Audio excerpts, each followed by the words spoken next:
Well, hello, everyone, and welcome to the 32nd Annual Phyllis Schlafly Collegians Leadership Summit. Of course, I know we have people of all ages on with us tonight. Obviously, a lot of college students from around the country. We saw the registrations pouring in, lots of different graduation years, different universities and colleges, different campuses, different states, and a lot of different majors, too. And I tell you what, the reason we're here is to fulfill the legacy of Phyllis Schlafly. For 31 years, this event has gone on every year. In some form or fashion. Back in the glory years, there'd be several hundred students here in Washington, D.C., with congressmen and experts, authors, leaders, and lots of fantastic folks that we're building in the next generation. So now we're going to do the same thing, but also we are in a very unique moment in American history.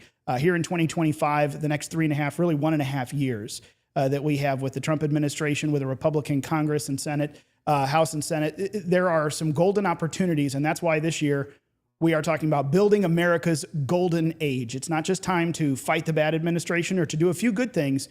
It is time to fundamentally renew the constitutional republic that we once had and to fundamentally restore the United States of America, what it means to be an American. That is what the program's about this evening. I'm here with my cohort, Mason Mohan, from the Phyllis Schlafly Center. We're going to be guiding you throughout the evening here, and I appreciate, Mason, you being with us. We're going to have a good time. And our first guest, none other than Mr. Ed Martin, Eagle Ed Martin. There you go. That just started as a Twitter handle, and then it became a legendary nickname, didn't it? I think so. Yeah. You know, we give all credit to Phyllis, right? And right. Great to be with you guys, and great to be with the viewers. Thank you for tuning in. Mason and Ryan doing a great job. You know, as I was sitting here, Ryan, you said you wanted to have me make a few comments on Phyllis and her bringing us together. You know, it was 1981 when Phyllis opened an office in Washington, D.C. Ronald Reagan had won for president. She didn't move to D.C. Instead, she had a presence in Washington, D.C. And I remember when I would talk to her about that time, she maintained and a few years later started the Collegians program, but she knew she wanted to influence what was going on. And especially when Ronald Reagan was in office, she knew that the way to do that was to be communicating the values, the positions, the policies, but also cultivate the relationships. And I remember, and now I'm sort of living it, she would have people that worked for her, volunteers, sometimes they were the young staff in her office, that would end up in government in some way and end up in service in some way. And now, as we know, a year ago, I was sitting here talking to our collegians and talking to the people viewing about our work and about the things that were happening and the important issues of the election. And now here we are, and I'm working in the Trump administration. It's been amazing. I can tell you that Phyllis cared so much about the relationships, but really cared about this country, right? She knew the people, she knew the values, and making that a part of what's going on. I know she's really proud of the work that continues with the Phyllis Schlafly Eagles, and also all the work that's happening with the Trump administration. You know, I keep coming back to when Donald Trump came to her funeral, and Mason, you weren't there with us then, but Ryan and I were there. It was extraordinary. President Trump, then candidate Trump, came to that funeral in the cathedral in St. Louis, and before we started, he had a few words, and I remember John and Andy, Bruce Schlafly were all up at the front of the church on the altar, really. And President Trump, I don't remember a lot of that speech, but we've published it, of course, a number of times. And the headline, when John Schlafly sort of edited that, was, "She never wavered. She never wavered." Now, Donald Trump meant that she never wavered in her support of him, because there were lots of people that wanted her to change her mind and wanted to make arguments about. But for those of us that knew her and see her work and her legacy, she never wavered in her love for America. She never wavered in her trust in the Constitution. She never wavered in her faith in God. And that had a transformative effect on the country. And whether you go look at the readings on phyllisschlafly.com or you go and look at her books, you can see, or many videos and audio, you can see the what she teaches and the impact. So great to have people together and great to be with you guys. And I'm excited to talk. Yeah, no, absolutely. And that's my launch point. You know, people know you and your background. You've run through a lot. And of course, 10 years with us at the Phyllis Schlafly Eagles, right. A whole decade we worked together. Crazy. But I mean, from, chief of staff to Missouri governor, Missouri GOP chairman, RNC member, president of Phyllis Schlafly Eagles. Now, You had a very brief, exciting stint as the interim U.S. Attorney for the District of Columbia. That's true. But now the Associate Deputy Attorney General, Director of the Weaponization Working Group, and the lead U.S. Pardon Attorney, U.S. Attorney for Pardons. Yep. So if you would, give us a rundown. Those two things particularly, the Weaponization Group and the Pardon Office. I have a hard time keeping a job, it looks like, because actually President Trump was so honored. He announced that I was going to be Chief of Staff to OMB, the Office of Management and Budget. And if you watch closely, you see that Russ Vought is the most important figure that nobody really knows his name. OMB, Office of Management and Budget, is all the wallet of the country, of the budget, of the government. And DOGE was actually adjacent to that. So from about November 15th until the day before the inauguration, I was helping Russ Vought staff up the OMB and trying to come up with a strategy. It wasn't my strategy, it was Russ's, but trying to get the people to be able to make sure that we got this incredible budget. And, Russ Vought did an interview, I'll try to post it, where he explained the big, beautiful bill. He said, everybody's getting it wrong. He said, this is going to be so good for the economy. It's going to look like this, this, and this. He summarized it really well. Anyway, so I did that. And then the day before the inauguration, I got a phone call. And one of President Trump's senior staff said, can you come down to the old Trump Hotel, the Waldorf Astoria, it's called now, and we want to talk to you about a different job. And I said, what do you mean? Tomorrow is the inauguration. I'm going to be landing with the OMB as Chief of Staff. What are you talking about? And they said, well, we need to talk to you. So I go down there and they say, we want you to be the U.S. Attorney in Washington, D.C. If you do the job right, you'll have 120 days and you might not get confirmed because you're going to get a lot of attention. And I was like, I'll do it. I want to do it. I always love that job, actually. So when Donald Trump was sworn in as president, raised his right hand and was sworn in, I was Chief of Staff to OMB for 2 hours and 22 minutes. And then I was sworn in as U.S. Attorney. So I vacated that job. And as you mentioned, for 120 days, I was U.S. Attorney in the District of Columbia. We had an initiative. The president wanted us to make the streets safe. We dropped crime at 25% in just over 100 days. And then we also had this initiative to try to focus on protecting America, whether it was the terrorism threats, the Chinese agents. There was a Chinese agent working in the Fed who was indicted and arrested. And so it was awesome. I also took on Chuck Schumer and all these people that were trying to do things that weren't, I think, appropriate. And it was awesome. And ultimately, I did not get confirmed by the Senate. I would have had the votes had I gotten to the floor, but I was jammed up in committee, and President Trump said, we're going to stop that fight. I've got things I've got to do. And he put me in these positions you mentioned. So, what's great is Donald Trump has such a vision for putting the citizens of the country first. And now I'm in two spots. The pardon attorney is helping to give, we help to analyze who deserves a pardon or clemency. And then also this weaponization working group, which is really the government abuses during the Biden administration have been extraordinary.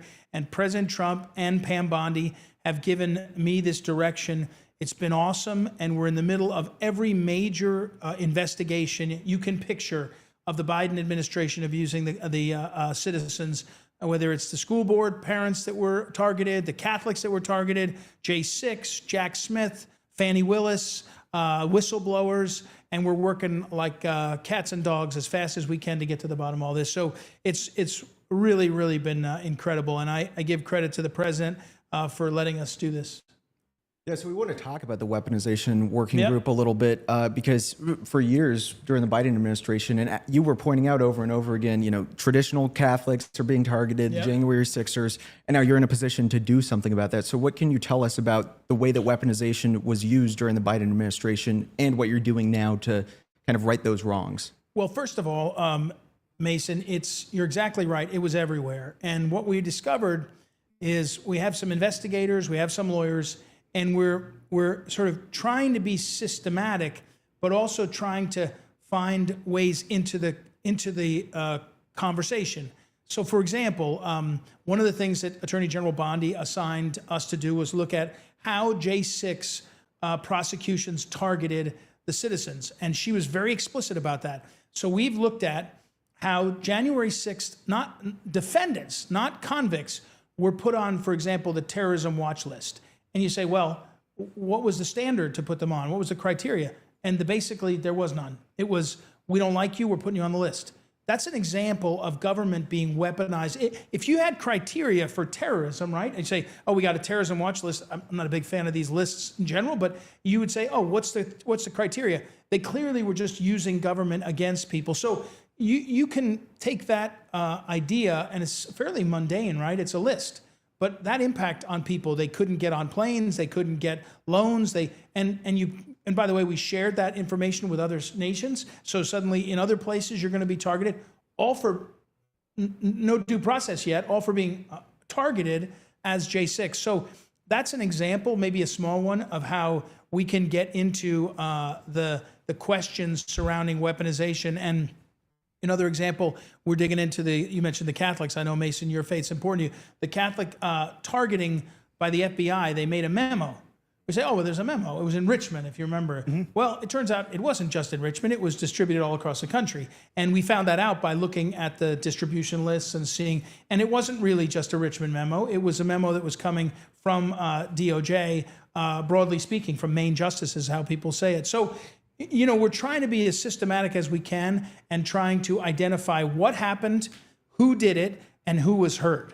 And that's the sort of methodology. And again, notwithstanding all the noise out there, Attorney General Bondi has set us loose on this, and I have never had a request that I didn't get a yes from her and her staff or her office to go charging down these paths. And sometimes, like the whistleblowers, the Biden administration really destroyed whistleblowers. So you're a whistleblower and you say, this in the IRS, this isn't going right, or in the FBI, this isn't going right. And the Biden administration not only fired you, they took away your clearances, they took away a chance to have livelihood. And so we've gone back and rebuilt how this happened and constructed how do we fix that? Not only fix it for the future, which is important, but fix it for the people that were wronged. And by the way, what do we do with the stuff that the whistleblowers found? We have one case that a whistleblower identified that the Biden administration refused to take. It's a slam dunk case, and it has to do with China, it has to do with big money, and it has to do with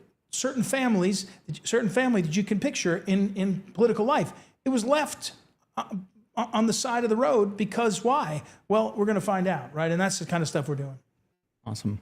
Yeah, and really what you did was you just hit one of the next nails on the head there, is that there's two reasons for this. And that's why I'm kind of curious. The Office of Pardon Attorney, I think people just think, oh, a president pardons friends and associates on his way out the door. Well, the Trump administration came in with a bang when it came to pardons. I mean, not only 1,500, J6, but then there have been a few high-profile ones since then. The FACE Act. And there's been some others since then. I would say first, real quick, what's the methodology behind that moving forward? Are there more things that y'all have on the horizon? Or obviously you can't tell us everything, but... Yeah, so President Trump, I'll position it differently. President Trump, when he became president, he was a president unlike any other. We can all see that, right? He's just different in terms of almost everything he does, including, as a conservative, governing with what I would call a great sense of mercy. He actually used the pardon power, which is a plenary power in the Constitution. He used it more with an eye towards how do we fix things that were not just. So Alice Johnson is famous now. She's the pardon czar. She was pardoned during the first Trump term. She had served, I think, 20 years of a 30-year sentence for basically making big mistakes when she was young. Well, 21 years, I think it was, is enough time. And President Trump was like, let's let her out. She got out, and now she's an iconic leader talking about how you get second chances. President Trump did that. The First Step Act during the first Trump term, as a conservative guy, when it was first proposed, I was like, that sounds a little bit too much. Like, I mean, I don't know. I like being nice, but it turns out almost universally, with only a few exceptions, it's worked really well. It's let people get out faster if they behave well and gives them more opportunities. So now you become the pardon attorney. You become the pardon attorney. You say, what's the vision? President Trump's vision is to right injustices and create opportunities for people, kind of like second chance. So sometimes it's somebody famous, the Chrisleys got pardoned, but a lot of times it's people that Alice Johnson and my office found that are, they got a 30-year sentence for possession of drugs. They've served 20 years. They're teaching in the Sunday school. They're, well-behaved. And you say, wouldn't this guy or gal be a good person to get out and have a life again? And so that's the kind of thing that's going on. It also, as you point out, with this president in a second term, he's just got a different feel for it, how he's thinking of things. And I didn't realize that so many people paid attention to pardons. I'm learning about that. And, one thing I think Phyllis Schlafly would have appreciated, Congressman Steve Stockman, he got a commutation last time. A number of people were targeted for political reasons, weaponized government. And that's been, I think, also a big part of what President Trump has said, because he lived it, is how do we make sure that those people that were targeted by Biden, by Obama, have a chance to get out from under. So speaking of pardons, if we look at some of the pardons during the last administration, the signatures on some of them look a little bit too nice. And on some of them, they look a little bit messier. So what do we know about the use of an auto pen during Biden's administration, and why would it matter if he was using the auto pen? Well, this is really important. I mean, first, let me say, Chairman Comer up on Capitol Hill, the House, has done an awesome job on oversight. He's been digging into this. He's kind of been the lead dog, although the Justice Department in various areas has played a role. But I keep telling people, an auto pen is not improper in and of itself. It's a tool. It's like a pen. Before you had a pen, you had to be present and say, I say this. I'm not sure that's true, but you get my point. Is like it's a tool. The problem is two things. We now have the Democrats admitting that Joe Biden was not competent for a large portion of his presidency. That's what they said, not us, right? Jake Tapper and all these sources, hundreds of sources. In fact, you'll talk with Mike Howell later. Mike Howell has done a good job of reconstructing and looking closely at what Jake Tapper and his co-author said, which was there are hundreds of people who are firsthand witnesses to a president that was not competent. Now, if you're not competent, you can't use the tool, right? You can't use the tool, the auto pen. So you have a couple of things. One, we now have testimony from Neera Tanden, I think I say her name, that she was running the auto pen. She never interacted with, very rarely interacted. Weeks and maybe 6-8 weeks would go by before she interacted with the president.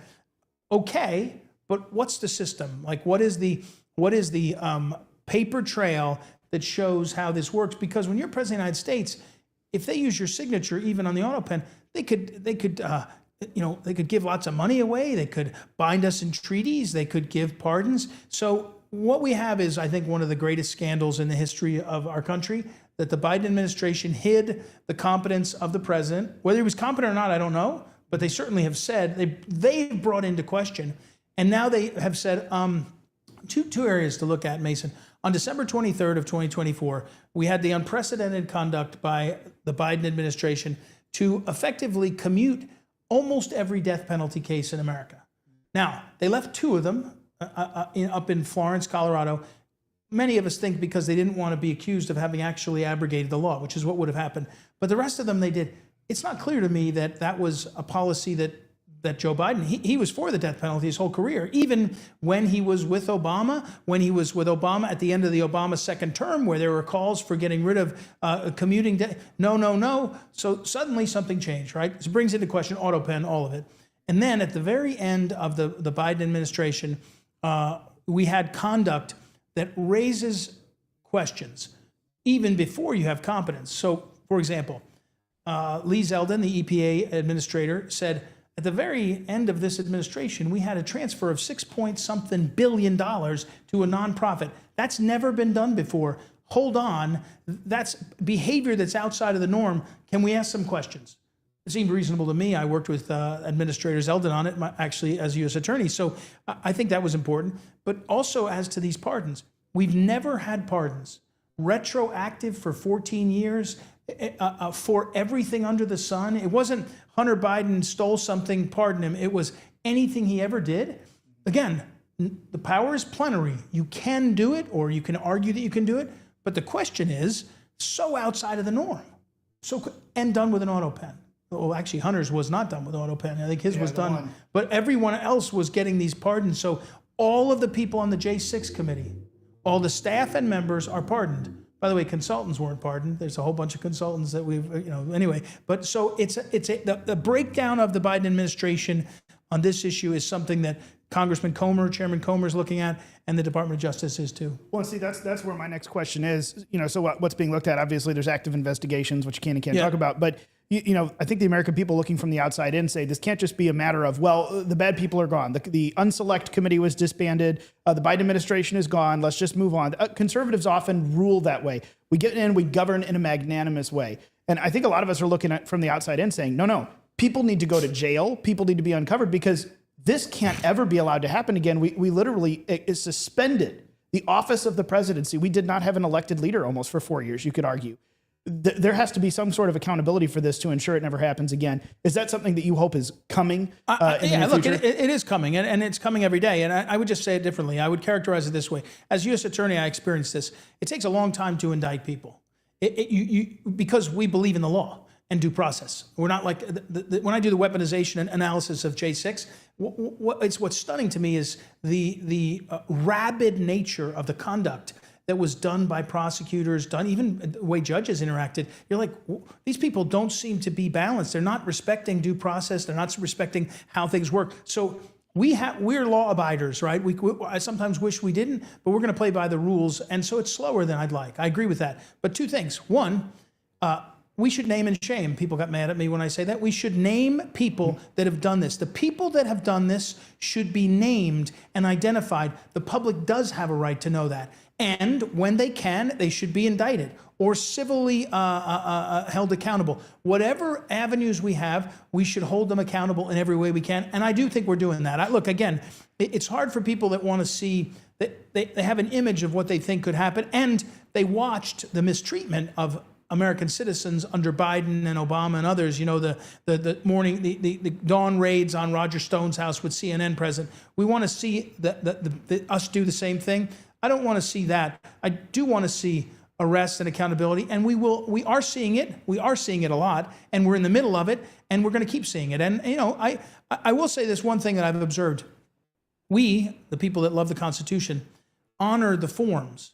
The president has never said disregard the courts. He's always told us, and Pam Bondi, we're going to obey the courts because that's our system, even when the courts are absolutely counter to the Constitution. We're going to play by the rules because otherwise we're not America.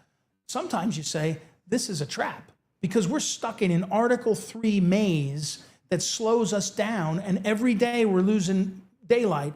And I feel that, but the choice is to go lawless with them or to do what we're doing and try to keep pushing as best we can. And again, I think I told you at the beginning, if there's something that was done wrong, we should name the problem, the truth, and the people, right? And hold them accountable in any way we meaningfully can.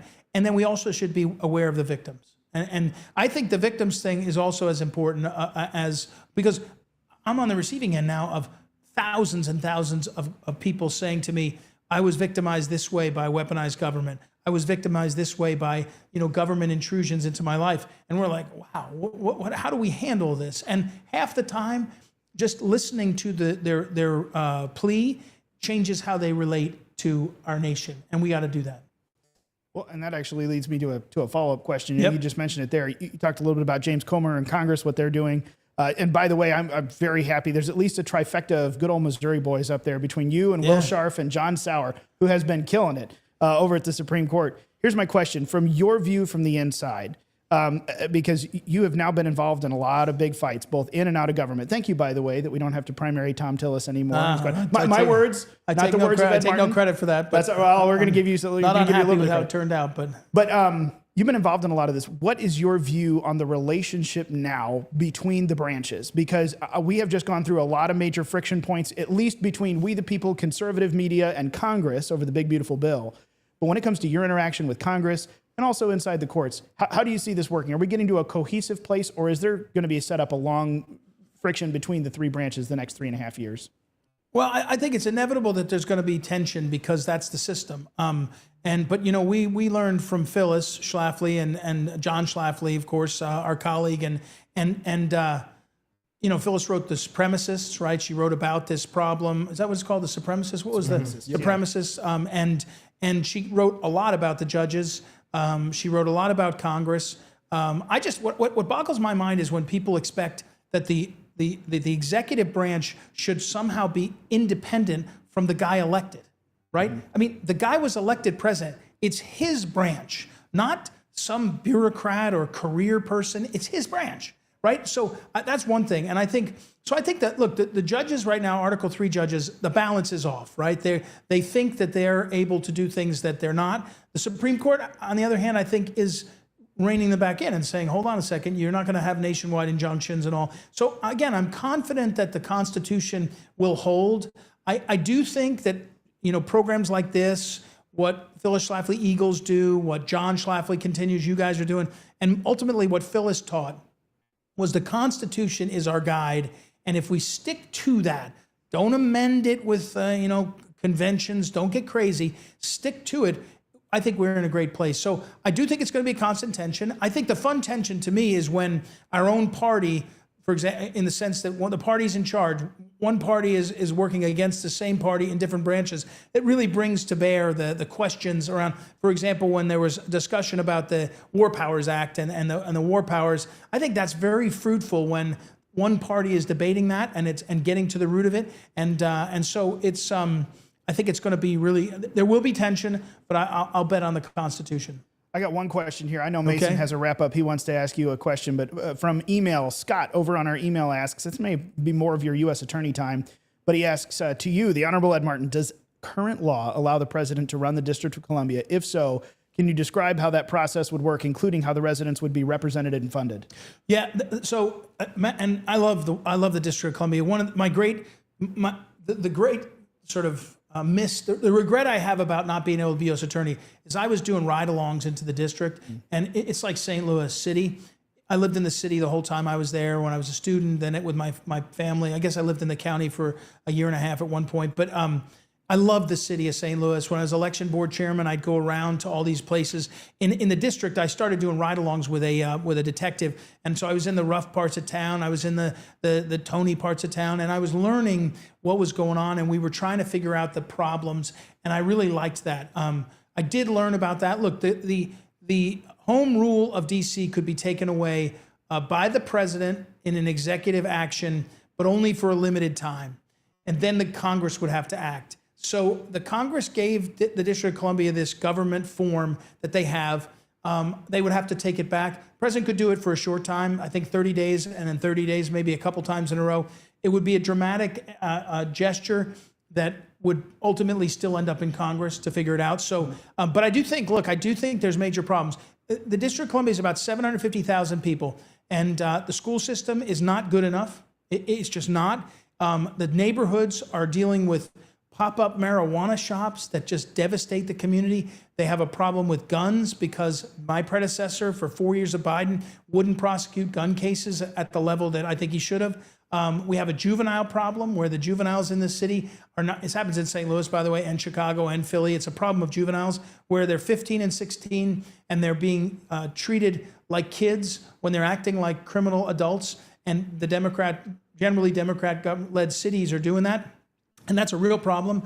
It's a problem for the kids, by the way, 15 and 16-year-olds not learning good behavior and becoming really bad adult criminals. So it's to your email, it could be done. It's hard to picture the president doing it right now. I think it's more likely that we can influence the city government through the appropriations process. And I saw the mayor doing better on a bunch of stuff. Look, she got rid of Black Lives Matter Plaza, which was an eyesore and an affront. She got rid of it. She cracked down on the homelessness, which we asked her to do, and that's something she controls, and she did that. And she actually changed her rules on it. So the behavior can be modified, but it's a problem. So to wrap up, like Ryan said before, our theme for this Collegians is building America's golden age. As Trump said at the beginning of his inauguration speech, this is the golden age of America. So we want to know what to you is the number one priority to get done towards building the golden age of America within the next 1.5 years or 3.5 years. Well, the president and Attorney General Bondi challenged me in the work I'm doing to restore the integrity and the honor of the system, the Justice Department system on weaponization. I think that's, for my work, that's the sort of number one thing in terms of giving people confidence that the system works for everyone, that the people who did the things that were problematic have been held accountable and identified, and that we're going to go forward knowing what happened. But I would say on the golden age, I'm glad that you have framed it that way. The golden age is what Phyllis Schlafly saw in Donald Trump. She saw a guy who could lead on policies that gave people meaning in their life and their family.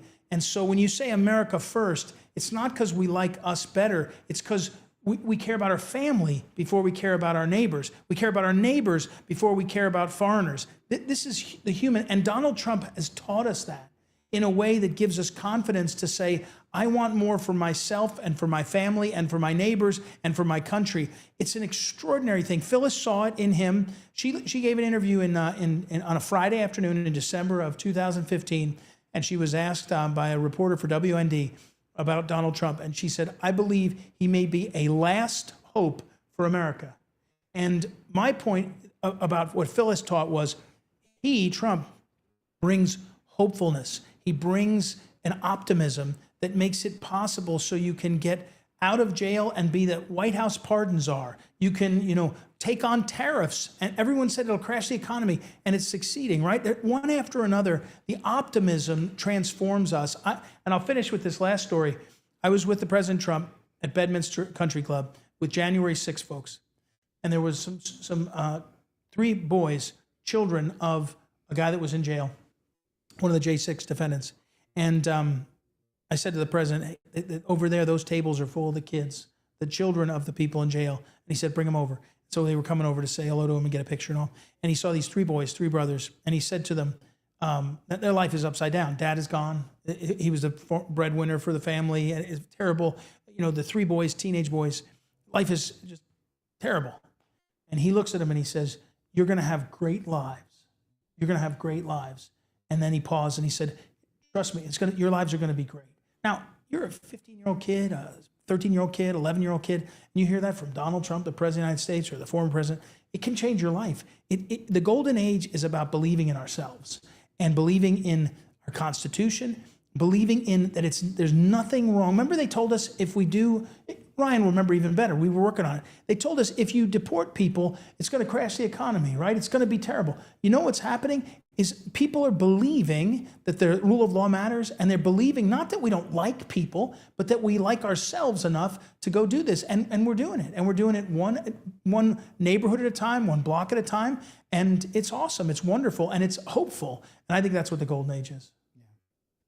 That's a great punch to close it. Yeah. Thanks, Ed, guys. It's great to be with you. Thank you for your time. Thank you for your work. God bless you, and we will continue to pray for you. That's we miss you. important. It's fun to have you in the hot seat instead of the interview. That's seat. right. This is tough, man. We'll have to It's do tough. this again sometime. Yeah, it's good. Oh, man. Folks, we're going to continue. Take a quick break here. We've got Mr. Garrett Ziegler on the other side. Just a few minutes. We'll be right back here on Phyllis Schlafly Collegians 32. Back in a minute.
Welcome back to the 32nd Phyllis Schlafly Collegians, Building America's Golden Age. That's our theme for this year.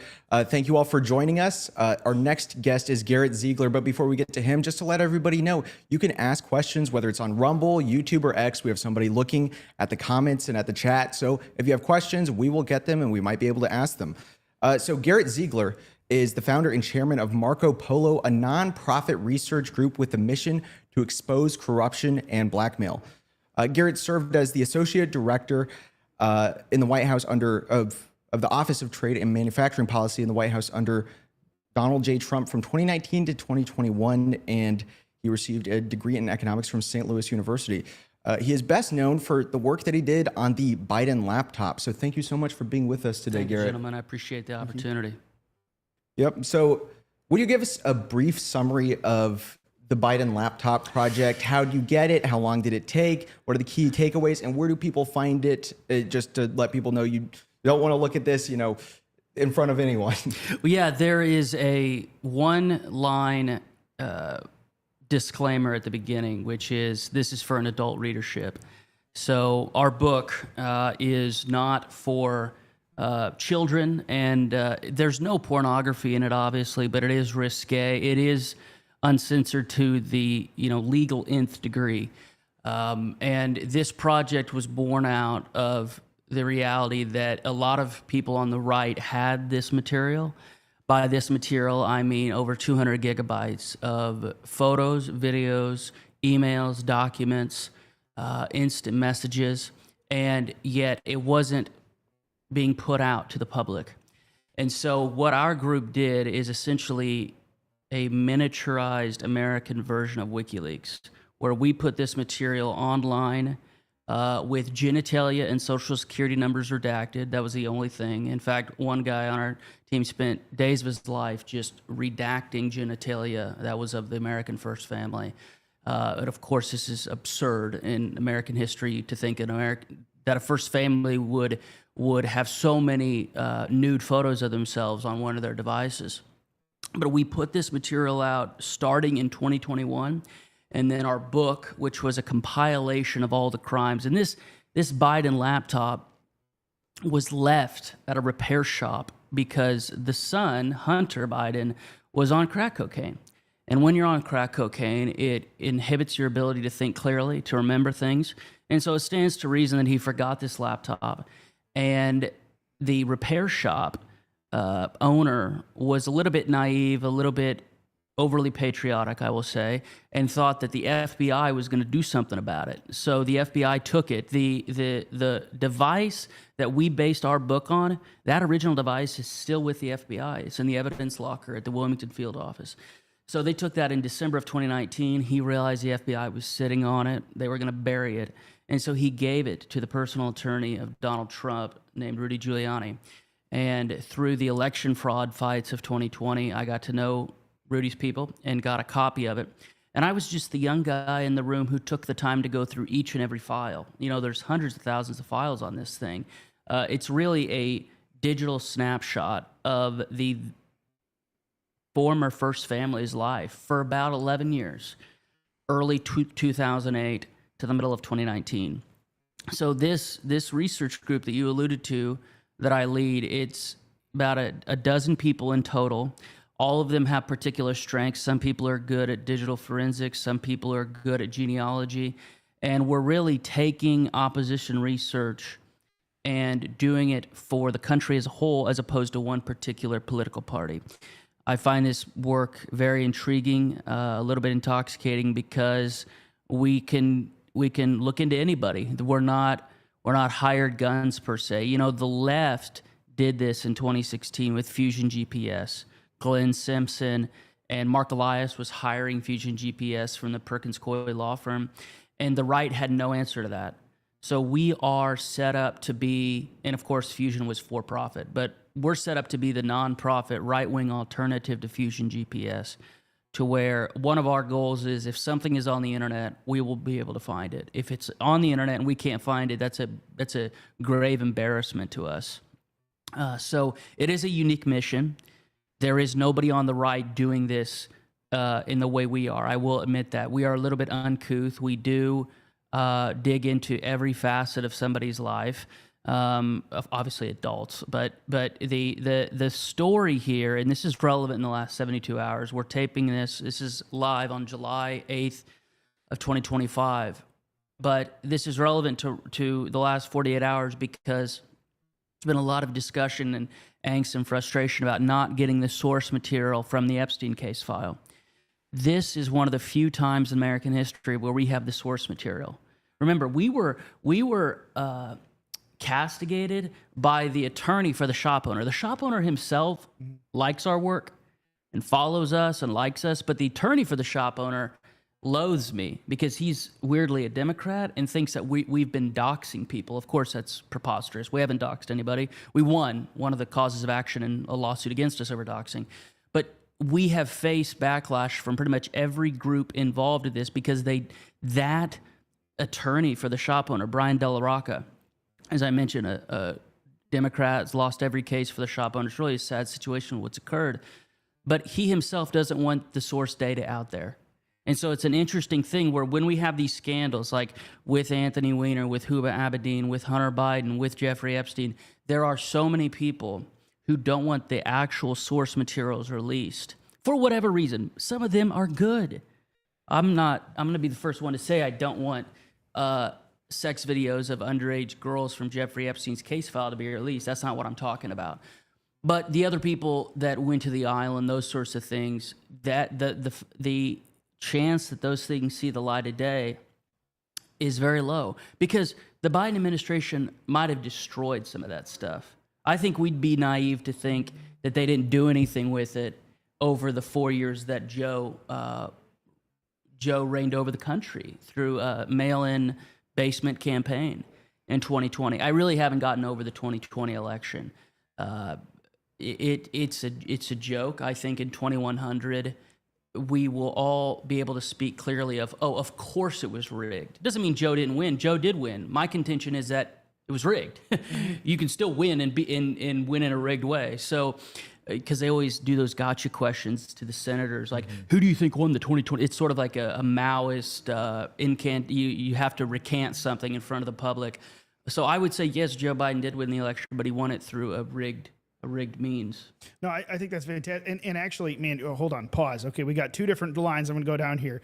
Well, so first of all, I'm glad to hear that on the election, because that's the thing. The election was rigged. It was rigged. And you don't even have to just be talking about election machines or anything else. I mean, the media rigged it by not talking about the Hunter Biden laptop story. We know that at least 18%, possibly more, would have changed their vote had they known and had a real media that was discussing. We know thing after thing. But it makes me wonder, I mean, with what you're doing now, well, let me ask, is there anything related to 2020 that relates to your possible future of what Marco Polo can research and look into, or is some of that stuff kind of at this point, it's past? Because that's one of those, I don't want to go back and relitigate something just for the sake of being right. But if there is, and Ed Martin was just here, naming and shaming people, making sure this never happens again, that's something I think a lot of us are invested in. Is there any horizon for that with you all in the future? Yes, and it goes, and I just want to touch on why this Epstein thing is bigger than Epstein. The reason why we wrote this book and the reason why I'm still talking about these figures today is it's because it's not just about Hunter and Joe. It's the ecosystem that creates monsters like this. And so the 2020 election was rigged because of that ecosystem, the NGOs, the Transition Integrity Project, the goblin lawyers like Norm Eisen. All of those figures are in the Biden laptop. The Biden laptop is important not just because it shows Hunter's degeneracy, but it shows DC. It shows the swamp. If there is one thing, the right-wing movement has a lot of cleavages. I'm more of the paleoconservative Pat Buchanan persuasion. There are a lot of differing opinions on the right, but I think the one thing that unites all populists, in my opinion, and you can disagree if you want, is a loathing of the swamp. That is what we are about. It's not about particular personalities. That's why Hunter never sued us for defamation. I have no actual malice towards Hunter Biden. What I loathe is the swamp, and he bathed in that for 2 decades, made millions of dollars off of it, and that is what enables those rigged elections of 2020. I mean, for example, if they do not have the stable of attorneys filing suit in Pennsylvania, Wisconsin, Arizona in April of 2020, they might not have been able to rig it. They had that infrastructure in place. So the battle is always going to be there, no matter who is individually fighting us and who individually is doing that subversion. The subversion is that mantle is taken up by different characters in different years. But as long as we know the ecosystems and the institutions that they use to do this subversion, that's where I come in. And I don't deny that we will, I don't like Napoleon per se, but he said that you do have to break a couple eggs to make an omelet. We will, this thing, the former First Family went nuts. We got sued in 2 jurisdictions, 3 federal investigations of me and our group. Joe banned me from the White House. He had a Secret Service, literally got this through FOIA. The Secret Service had banned me from the premises. Couldn't even go on a public tour from 21 to 25. All those things mean that we're really hitting a nerve center here, and we're hitting the nerve center because it's not just about Hunter. Everybody in the laptop is connected to the swamp in some way. Not everybody is guilty of a crime. Of course, that's not what our book says. That wouldn't be true. Just like everybody, for the record, on the Epstein Black Book committed a crime. Some of those people he was seeking to ingratiate himself with. It was sort of like a hit list in a way, not for murder, but for people to compromise. So it's very nuanced, but I think it's bigger than Epstein. That's what people have. That's the story. It's not just, if it's just about Epstein, yeah, he's dead. How he died is interesting, but not material, in my opinion. What matters is the ecosystem that created him. So now that we're here, we were just talking to Ed Martin about dealing with the corruption of the last 4 years and handling what happened, the scandals of the Biden regime. And so now that that's over, should we just kind of forgive and forget and move on? Or should we really bring down the hammer and is it all of them? Should we go after every single Biden or just some of them? Or should we just say, okay, well, that's over now. Let's move on and let's see what we can do in the future. Well, in any enterprise, I think triage is important. You have to pick out the most egregious cases. For instance, there was an article that just dropped a week ago that said in the final 10 weeks of the administration of Joe's reign, the Energy Department dispersed tens of billions of dollars in loans with no oversight. Those sorts of cases, you start out at the ones where there's scale. You want, if you are about naming and shaming and you are about accountability, which we all want to be about, make sure that the fights you pick are ones where the denominator is big and that the reasonable doubt is non-existent. Because despite what we do and what we expose, I love the Sixth Amendment, and I have the heart of a defense attorney, weirdly, meaning I love that you get to that you get to confront your accusers in this country. You get a trial by jury. All these things that we take for granted, all those things some of them are non-existent in every Western country. There is no trial by jury constitutional right in some first world Anglo-Saxon regimes, and it's a tragedy. So the reason why I bring this up is when you go about picking people to prosecute, make sure that whatever they did is cut and dry, because if you don't get a conviction, look at John Durham. Look at the deflation of that balloon that was John Durham's investigation, because he didn't get a single guilty verdict. He got a plea from Kevin Kleinsmith, who didn't even get his bar license permanently revoked. But then Sussman and Danchenko both got off, both in the D.C. District Court and the Eastern District of Virginia.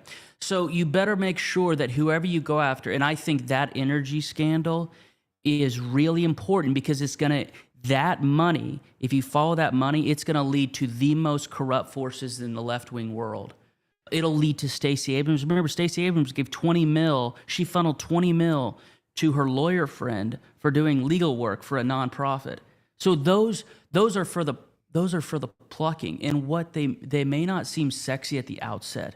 But once you actually get in the courtroom and go through the evidence, they'll see, Trump was coming back into power. There was zero oversight. In the middle of that disbursement, the inspector general of the energy department said, we have no oversight of these loans. We have no idea whether the people who are getting the money can perform the contract.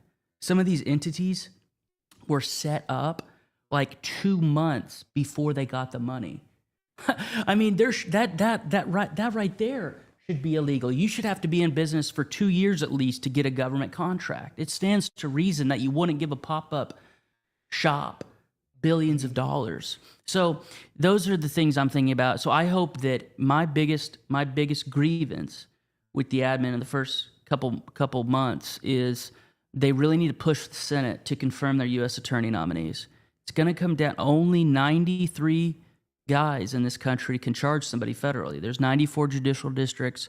Samoa and the Mariana Islands share a U.S. attorney, so that leaves 93 U.S. attorneys can bring charges. Everybody else, you could charge these people locally at the state level. I don't oppose that, more of it. But at the federal level, only 93 people in the country can do it. That's less than the U.S. Senate. We need to focus on getting our U.S. attorneys into office because they have the power to put their name on an indictment.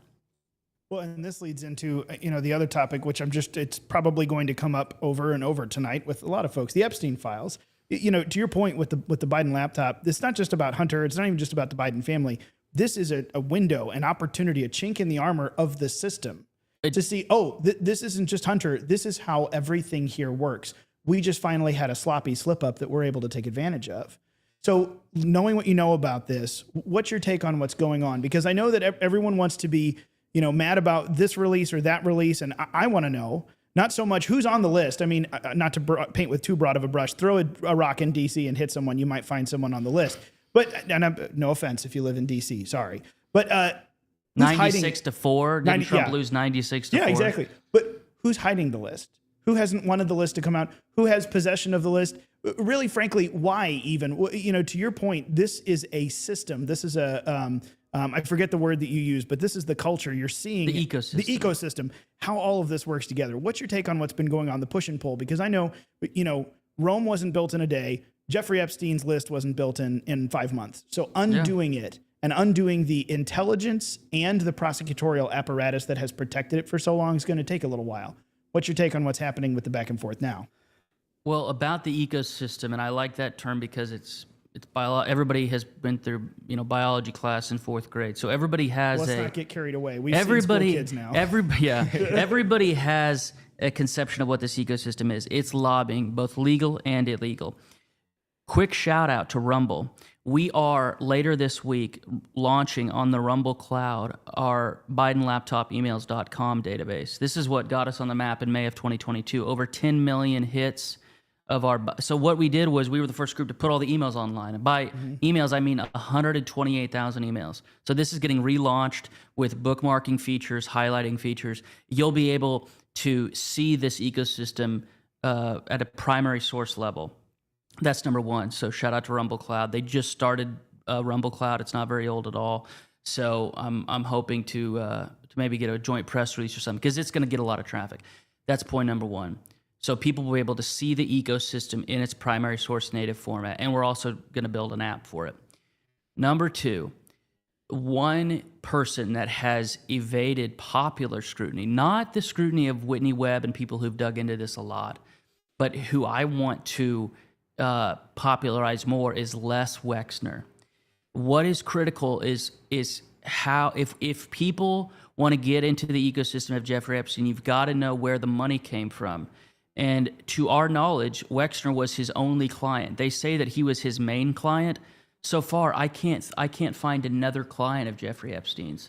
So I would, while Wexner is still alive, I would dig very deeply into his domestic and foreign connections, because it seems to me that this was all possible because of his relationship to Les Wexner. Because remember, this guy was a college dropout who, got hired by Bill Barr's dad at Dalton School and was this weird 70s math teacher who was into science. And then he randomly becomes a financial advisor to somebody with billions of dollars, the whole Wexner-Epstein connection, that's where you're going to get more of the ecosystem. If I had 5 minutes with Trump, I would say that you're right. And he said this many times.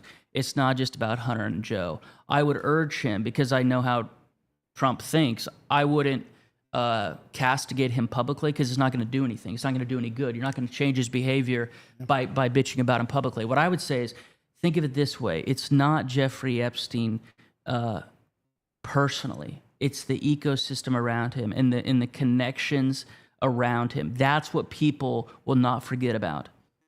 So I think once he gets at his base, isn't just, they don't have a fixation with one human being named Jeffrey Epstein. They have a fixation with how he was protected for so long. And think about it. I urge all viewers of this to go back and read. And this is my one message to the college folks who are watching this now and who may watch this in 2 months or 2 years. Have an obsession with primary source documents. For instance, today when I was in the lift over here, there was just released a good SCOTUS decision on the president's plenary authority to fire and hire executive branch employees. Basic unitary theory stuff. It makes my heart sing.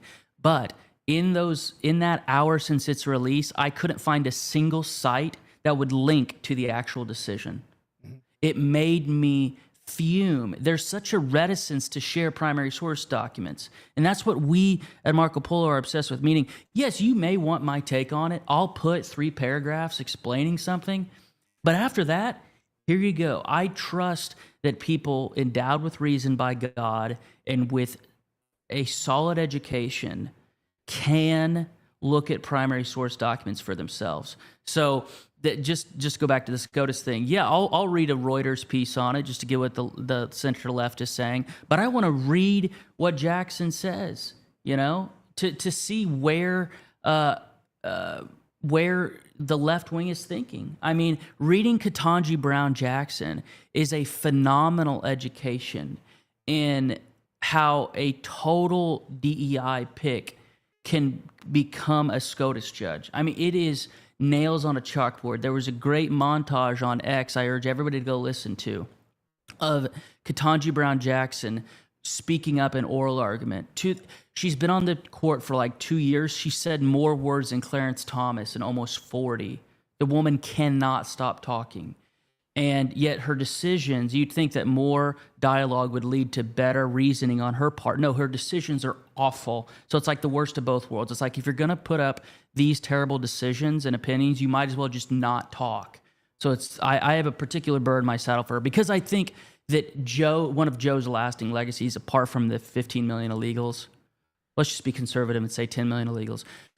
Beyond the 10 million illegals, Ketanji Brown Jackson, I think, will be the worst Supreme Court justice in American history. Kagan, yeah. Well, and I mean, just Amy Coney Barrett's decision the other week, you sit and look at this, it's essentially one of the biggest judge speak smackdowns. I heard it a bench slap is how I heard it. But I mean, it's alliterative too. You think about it though, all the other justices, the Chief Justice of the United States Supreme Court read her sharply worded judicial speak and said, yeah, I'll put my name on that. That's pretty harsh. That means she is not highly thought of. She's not thought of at all on the court. Yes. It's really something to behold. Well, it's where one of my only value adds, I think, because there's a lot of commentators in America. And that's why I try to go a mile deep on a few topics, and I don't have a lot of beats. Mm-hmm. I don't cover all the news of the day because, frankly, I'm aware that I don't know everything about everything. I got to pick a half a dozen things that I can dig into deeply. One of them is the impeachment process of U.S. federal judges. I know the numbers. I know when it occurred. We have got to get back to that. The Congress, even if they do not get convicted in the Senate, it's this old veteran. He fought in the Rhodesian Wars. His name's Stephen Hatfield. He's in HHS right now. But he told me a phrase once: "Shoot one and 1,000 will learn." That's a very morbid and violent way of saying if you impeach one of these district court judges who are giving these ridiculous decisions. Just yesterday in Maryland, they said that the Congress doesn't have power of the purse.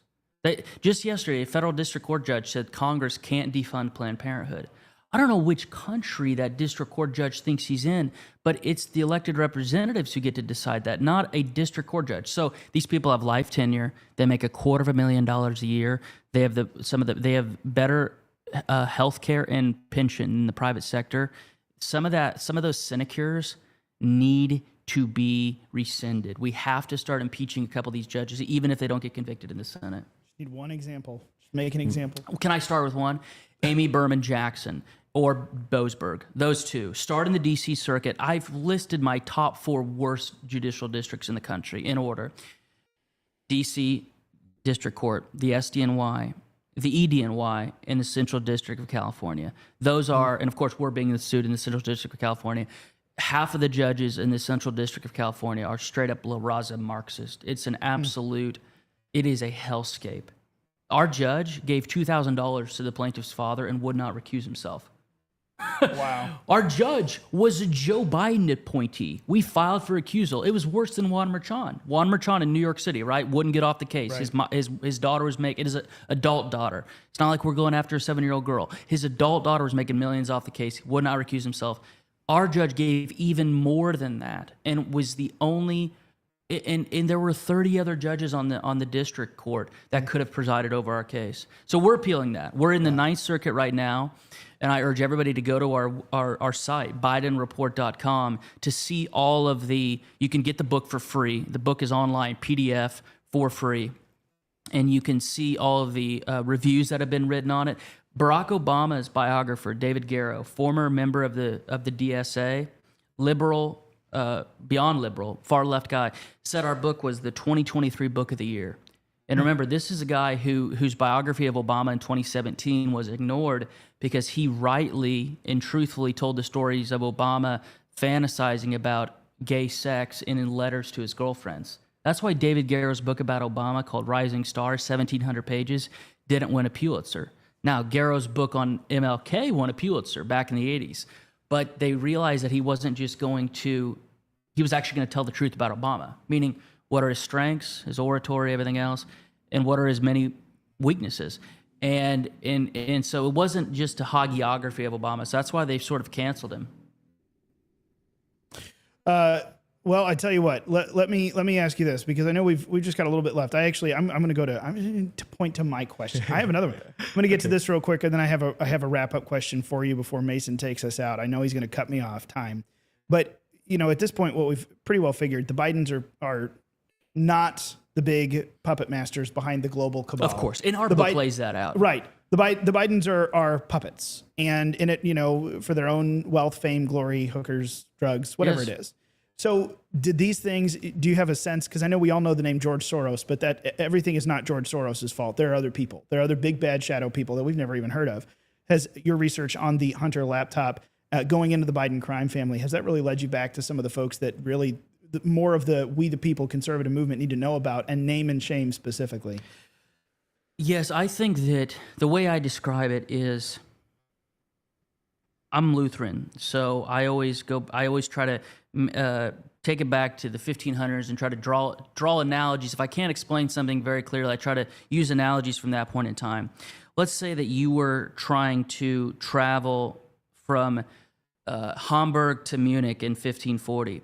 The paths, they didn't have, the roads were so primitive that if you wanted to get there safely, especially if you were a wealthy person, you didn't want to go alone because there were robbers all along these roads. There's whole books written about this. In fact, the Wild West of the United States in 1870, stagecoach robbers, is very, very well documented. So what you had is you would if you had the means, you would travel with a knight. And that knight was literally like a bodyguard for you to make sure you weren't mugged and stolen from on the way from Hamburg to Munich. I think of lawyers as a 21st century version of a knight. The reason why this ecosystem, this left-wing ecosystem works is because of hitmen like Norm Eisen. I think if you take if you start prosecuting the lawyers for their obvious RICO conspiracy violations, Norm Eisen is just one, and he's in the Biden laptop. I'm answering your question by saying if you unravel the yarn that is Norm Eisen and make a mind map of every institution he's touched in the last 30 years, it will hit 85% of the rot. Every single almost every single bad thing that has come out of the swamp. Folks like Eisen, these super lawyers, and I look at them as 21st century knights. What they do is they are, first of all, the left has a better financing mechanism. So these lawyers work for NGOs that they don't have to bill an hourly. They don't bill hourly. The reason why the right, in my opinion, can't organize is because so few lawyers on the right are generous with their legal help. They always want a $15,000, $25,000 retainer, and for normal people, that's very difficult. The left pools it together. So Norm Eisen isn't paid by any individual plaintiff. They have legal and some illegal dark money groups that just fund Norm Eisen. And I think that if we look at that deeply, if we look at that ecosystem, and the ecosystem that creates a Norm Eisen, that sustains him, that's one of the things I got from this book is there are about a half a dozen to a dozen super lawyers in D.C. We faced one of them, Abby Lowell. Our opposing counsel in the case against Hunter Biden goes back to Slick Willie's impeachment days. He was the head counsel for the minority in the Bill Clinton impeachment. Abby Lowell has been lying professionally for 30 years, and he has a house in Georgetown. It's probably worth $15 million. He's a criminal. Abby Lowell broke so many bar rules and rules of professional conduct in his case against us. It's almost too innumerable to count. But guess what? Abby Lowell just left Winston & Strawn and created his own firm called Lowell and Associates. And guess what? They just filed an amicus brief for the judge in Wisconsin that was shielding that illegal. You know that Hannah Dugan lady who tried to get the illegal out of her courthouse so he wouldn't be deported? Mm-hmm. Lowell and Associates is right there filing that amicus brief. So I would say to everybody, just track those lawyer figures. You put a Google alert on Mike Gottlieb, Norm Eisen, Abby Lowell. You put a Google alert on those three men, they'll pop up in some of the most corrupt things in America. What I'm hearing him say is that the attorneys are the manure through which the spread of the swamp happened. No, I'm kidding. God. They're the modern evil knights. Yeah. And we have to start think of it like that. Think of the tactics they use. They have to have attorneys to do what they do. Well, let me ask you a final question. So we've got 3.5 years of the Trump administration, really a year and a half until the game drastically changes. We don't know what the midterms You think the left will win the midterms? No, not necessarily. But I mean, what we have is only guaranteed what we currently are looking at for about a year and a half. And then 3.5 years in the White House. We don't know what happens after that. I hope and pray, and I think that we can do quite a bit. But if it's only a year and a half or 3.5, what is Garrett Ziegler's, Marco Polo's number one priority? You know, we've talked about our theme this weekend, or not this weekend, our theme tonight is building America's golden age. Yes. You guys are pulling apart the stench of the swamp for us. Source documents. Really, you are, Orwell would love you. The anti-Winston who's in there, in 1984, scrubbing the historical documents and incinerating. You guys are saying, no, preserve them. What is your number one priority you want to see done if we're going to move forward in a positive America First direction to get that done, to build America's golden age? Number one for you. Well, because I love the country more than I love myself, I'll answer your question second, which is I think the most important thing for the country right now, before we touch on any of these other downstream issues, the most important thing is the deportations. Because no question is as important as who's in your country. The people are the bedrock. The people are the source material. The people are the ingredients of the civilization. And if we have hordes of illegals who have zero desire to assimilate, they truly do not care who James Madison is. They look at America as a way to get a paycheck. All those people have to go. And we need to start arresting some of these center-right people who employ illegal aliens. I'm all for that. So that's I am going to answer your question, but I'm saying the most important thing for the country is to accelerate and continue the deportation strategy. Me personally, I think the second and third order consequences of deportations in terms of getting the country to a point where they can trust some of their institutions again is pushing for the long-term winding down of the FBI and the CIA. This is an unpopular opinion in MAGA world, but let me make it really quickly.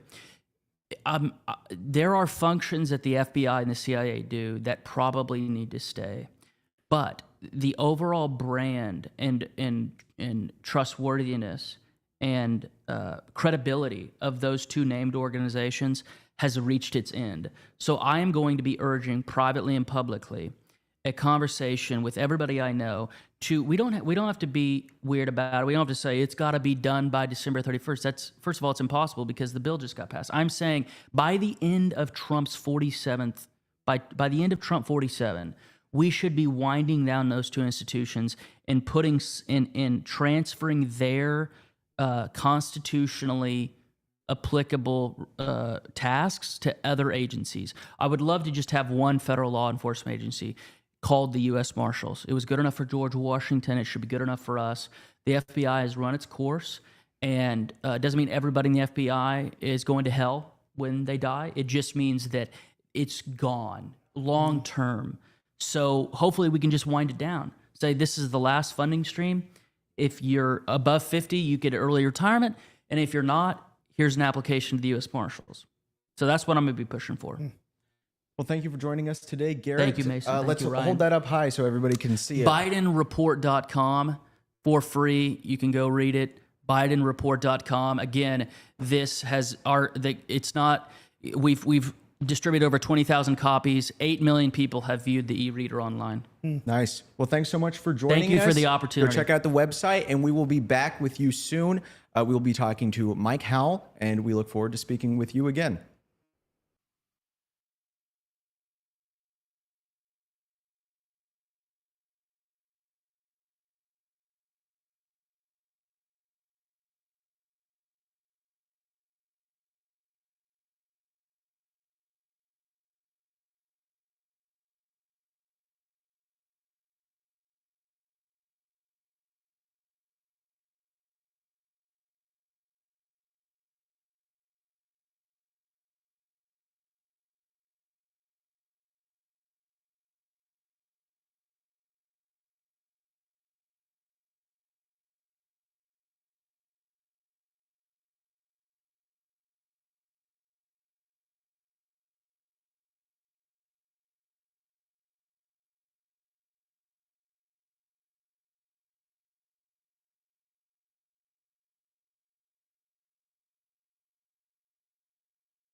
Welcome back to Phyllis Schlafly Collegians 32. We're scooting along in the program here, and I'm very glad that we're able to bring this one to you. We've got Mr. Mike Howell with us, president of the Oversight Project, an attorney. We won't hold it against you, an attorney and an activist. I hope most of you have known. But Heritage Foundation's Oversight Project has really gone just full-fledged into the investigative sector and done a lot of really neat stuff. Also, you're an investigative columnist for the Daily Signal and leads an incredible amount of Freedom of Information Act requests that you guys are doing. So that's always fun. But previously, you were over at Department of Homeland Security, I think, and then oversight committees in the U.S. House and Senate. You have a lot of oversight experience. Now you're at the Oversight Project. Mike, thanks for joining us and being here with us for a little bit. Thanks for having me on, guys. Yeah, absolutely. We're glad to do it. Glad to have you. And we've been talking. We're kind of diving in because our theme this year for the Phyllis Schlafly Collegians, of course, Phyllis Schlafly always had this leadership building conference. Each year is a little bit of a different theme. Building America's Golden Age. We're playing off of Donald Trump's inaugural address, and it really is. It's time. We're in charge now. So it is time to not just do the same things that Republicans have always done or to counteract the last 4 years, just to have it counteracted against us. That's not how the left plays. Every time they break something new, now is the time for us to build something anew. So as we're looking at that, what you all are doing in especially the last 4 years, but really the whole apparatus of the swamp, saying, okay, what can we pull down? This is so important because there has to be accountability. So where did the Heritage Projects or the Oversight Project out of the Heritage Foundation, where did that start? What was the genesis of it? And kind of, the origin story and the mission you guys are on, if you just give us a synopsis. Yeah, so it's a kind of long story, but I'll try to make it short. As you mentioned, I was doing oversight work on Capitol Hill, and it was a lot of fun. It was during the Obama years, and so we were taking down kind of Obama-era scandals. Then I went into the Trump administration. Trump wins. He needs people to defend against oversight. Went into DHS and did that. Quickly realized that the left was way better than the right at oversight. The Democrats have figured it out. They have, advantages, obvious advantages. They have the legacy media all behind them. They have the intelligence community. They have corporate interests. You go on social media. They really disrupted the Trump administration, particularly for those 2 years where we had unified control of House and Senate, and they disrupted it by creating scandals. Obviously, the Russia hoax, that just paralyzed forward momentum, and it gave recalcitrant Republicans who never were on Trump's team anyways an excuse to still not be on it. And then you think of like the kids in cages, a quote-unquote Muslim ban, everything. So the point is they did a lot of damage via oversight. So, halfway through the Trump administration, I kind of realized holy smokes, this is a one-sided game. We got to build something to do what the left's able to do because it has huge policy impact. You can stop bad policy. It wasn't what I thought it was during the Obama years where we were just affecting public opinion and driving Obama's numbers down and exposing things that people deserve to know about. You can actually effectuate change by doing good oversight. And so okay, let's do what they did to us. So went to the Heritage Foundation. Then Kevin Roberts comes in, takes over, kind of reinvigorates the whole thing. He's like, what do you want to do? I'm like, this is what we should do. And he said, go do it. And I said, we want to start scandals. We want to sue people. We want to find information. I don't want to be a guy who just shouts out opinions. I want to shout out facts and drive things. And so we built a team to do just that. We hired a bunch of people out of the intelligence community, the FBI, people who really know how to do things, and then built a law firm to sue at scale so we don't have to pay exorbitant legal fees. And then after a while, this thing just grew. It went bananas, and we had a lot of great success and became really bigger than we initially envisioned. And so Heritage and Dr. Roberts were gracious enough to let us spin off and become a new independent organization and help finance it and support us. And we basically kind of rejiggered the bones of the operation so we can take into account where the fight needs to go, which is, before it was focused on the Biden administration. Now it's really deploying out into the states and a lot more flexibility, which you need in kind of restructuring operations. That's where we are now. Exciting times. Yeah, it's fantastic. And to the point of what you just said, this is something that the left is so very good at, and we have been so very terrible at. Yeah, I know at the Phyllis Schlafly offices, we talked about this years ago when they were hampering the Trump administration at every turn. It's like, well, shoot, I know conservatives normally want to play, we want to be like the founding fathers, and everyone is nice to each other, and we have, big, grand oratorical discussions and debates instead of the nasty, dirty lawfare kind of fighting. But where are our conservative lawfare? Where are the people who are hampering them and making it hard to get things done? So when Oversight Project popped up, we got real excited because someone needed to fill that space. So we're eternally grateful, and a lot of other people are. Thank you. So some of the big things that you all are following, AutoPen. The AutoPen scandal is one of the big ones that's gotten a lot of traction, especially the last couple of weeks. We've heard a lot of discussion about it in Congress again. Obviously, I trust the Oversight Project more than the Oversight Committees.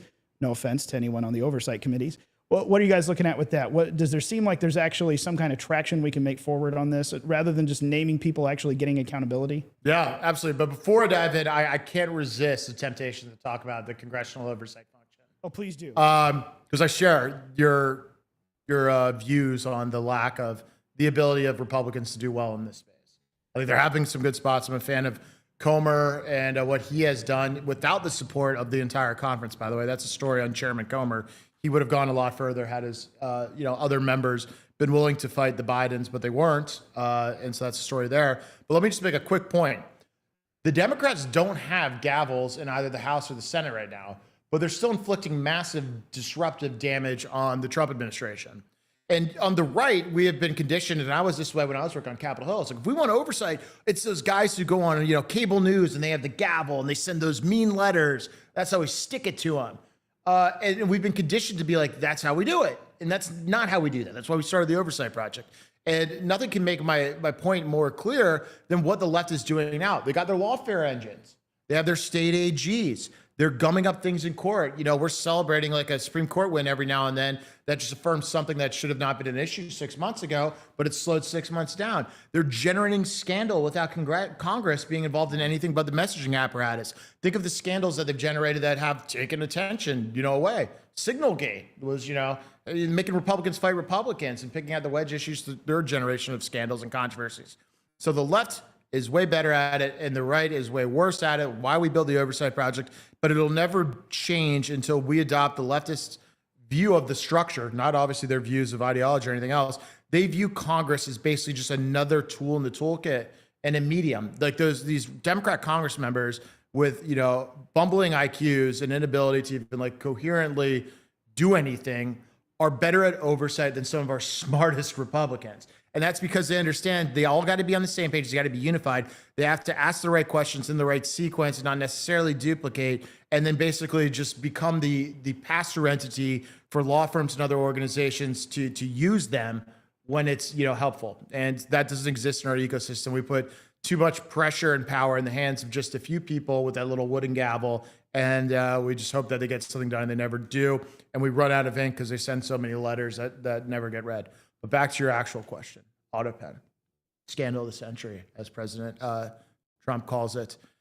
Yes, there's so much more that can be done. For those of you who aren't familiar, a few months ago, we went public with our AutoPen investigation. It stems from a very obvious question everyone in the world was asking: who was the president? Because it's abundantly obvious it wasn't Joe Biden for a long time. I think everyone saw that when he malfunctioned.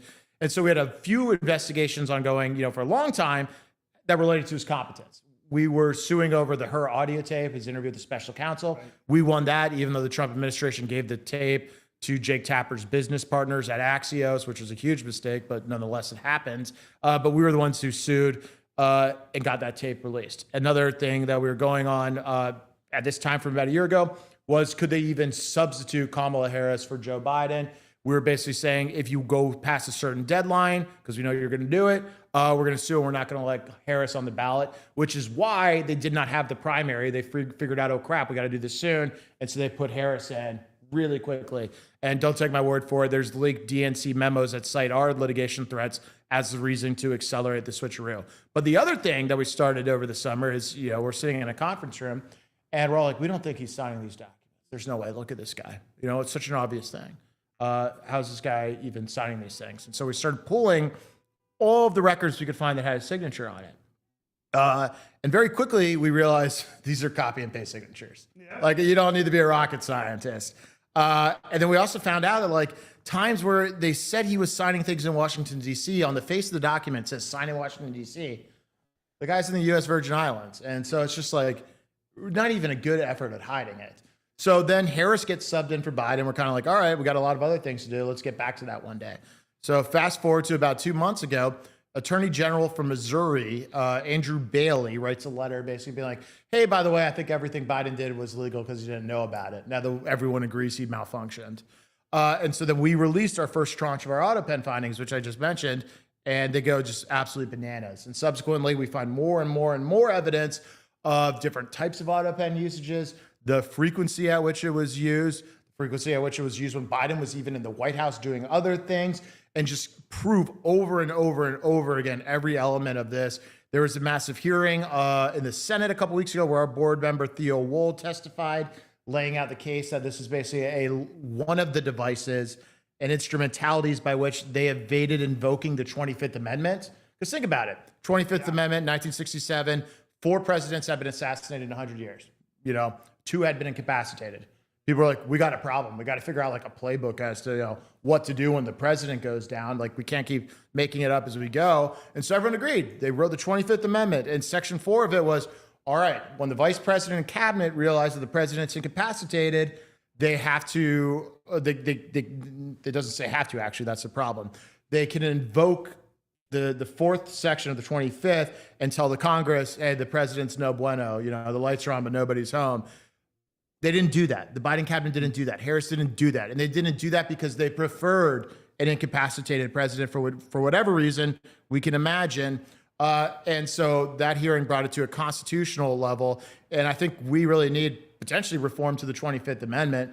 The whole Constitution depends on moral men of character actually implementing it and not trying to avoid adherence to the Constitution. But nonetheless, with the Democrats in the United States, we now know that can't happen. And so that's the AutoPen scandal.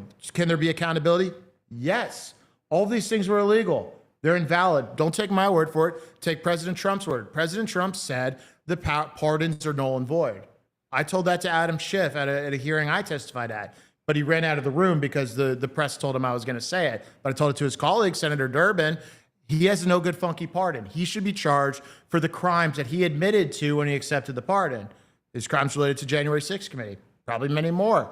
The same goes for Fauci, for Milley. And so the Trump administration can charge those people criminally. They obviously would say, hey, I got a pardon. Trump administration says your pardon's no good. Here's why. And then we fight that out there. But you go down the list, there's other things beyond just the pardons. I mean, there's executive actions that had implications.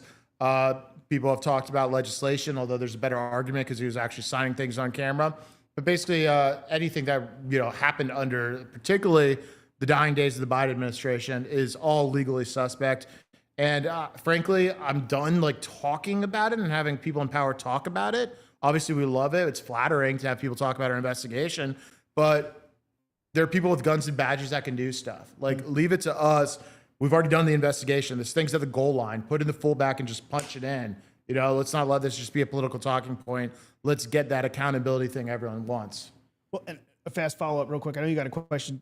I know that one of the things that was immediately talked about is, hey, if these folks have accepted a pardon, even if it's a very strange, preemptive, very retroactive pardon of dubious constitutionality, if they've accepted a pardon, they can no longer incriminate themselves. So now we have an opportunity to drag them in and you can't plead the fifth.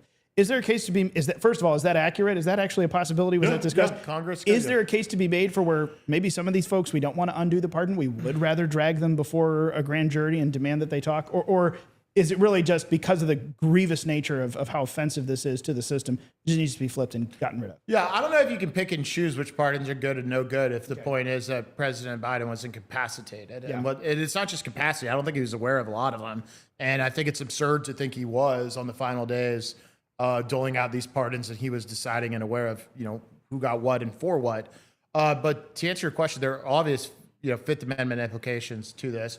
And Congress can call people in, and there's also other ways of the process. Like if Hunter lies to Congress now or refuses a congressional subpoena now, that's after the period of the pardon. And so you could get at it that way. Another thing is, and you noted this when you said dubious constitutionality of these whole things. I'm not 100% sure these are pardons. They say pardon on the top, and they're called pardons, but we've never seen anything like this before. It's an indefinite, it's a indefinite crimes that aren't even identified. It's just a suspension of law for a lot of people for a long period of time. And I'm not sure that's exactly what the pardon power the founders contemplated is. You can't just wave a magic wand and say the law doesn't apply to anybody, and I'm not going to say which laws. I think you need a little more specificity. Yeah. So we went through that, 2, maybe 4 years where Biden was just, like you said, the lights were on, nobody's home. The ship didn't have a captain. One could say there was no king.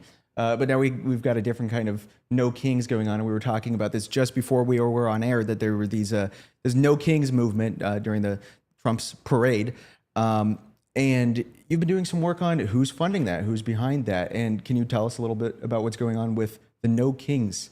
Yeah, so there's a lot of no kings. On the funding stuff, I got to give a shout out to Seamus Bruner over at the Government Accountability Institute. He put out a great report on the funding, and it's what you'd expect, a lot of money passing through the traditional dark money operations on the left, like Arabella Advisors.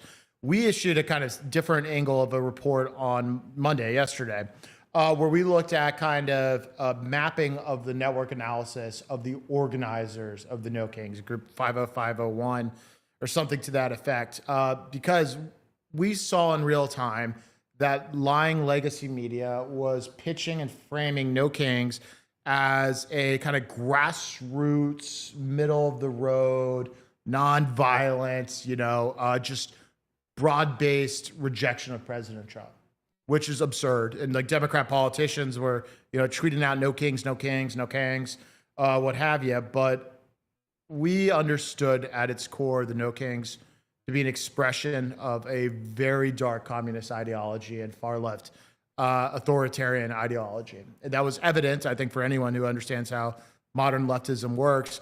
So we looked at the organizers, and we basically mapped out their social networks. And lo and behold, they are hard left. They're communist left.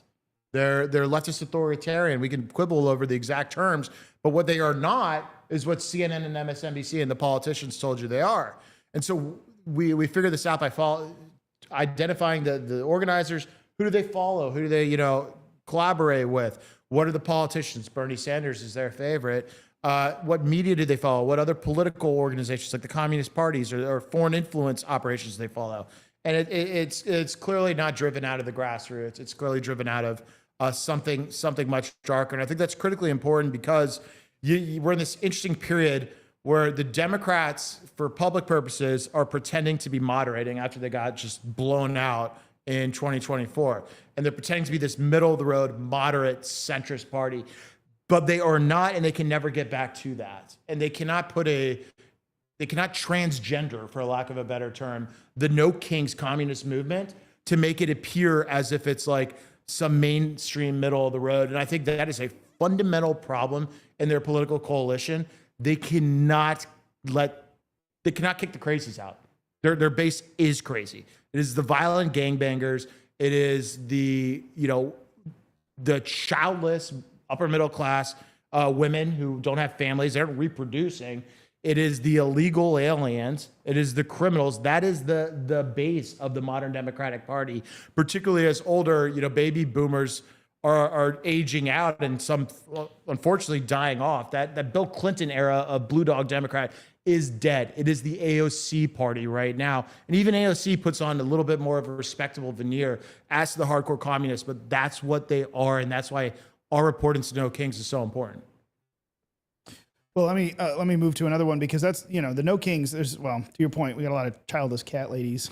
Yeah. in the vice president's sexual deviants when I was going through my list. Yeah. They have all the 9 out of 10 sexual deviants vote left. Yeah.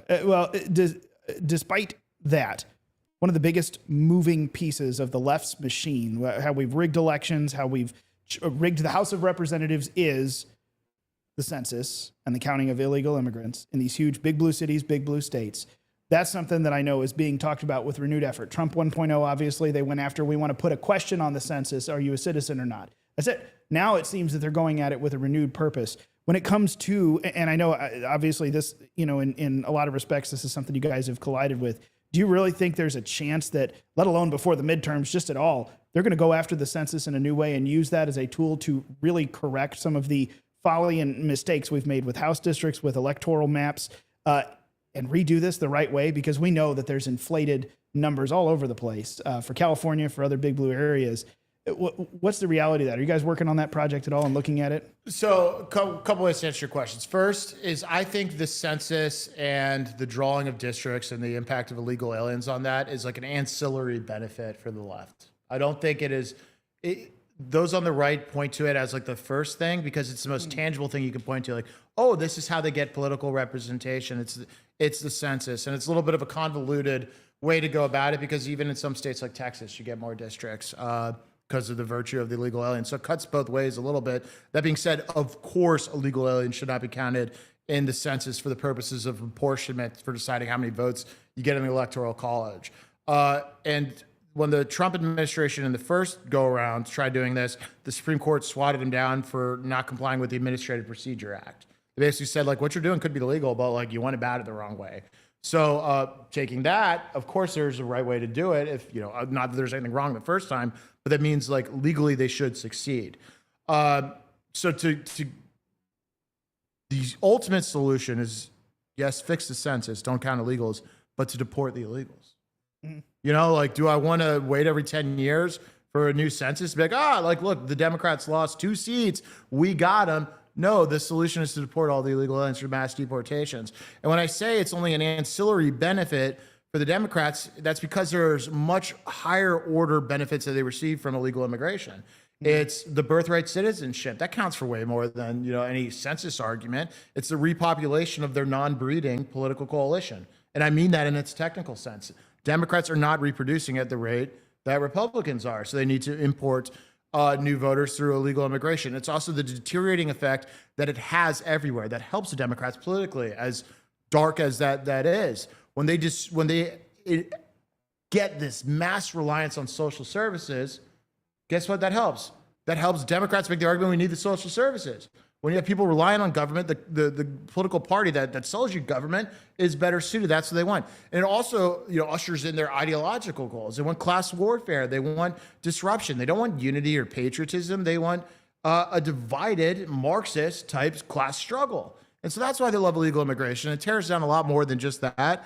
But it's not only the census that animates them. If we were to get hidden cameras in the mythical room of all the Democrat power brokers, I don't think the census apportionment would crack the top 10 of their evil plan list as it relates to illegal immigration. That being said, let's do it all. Yeah.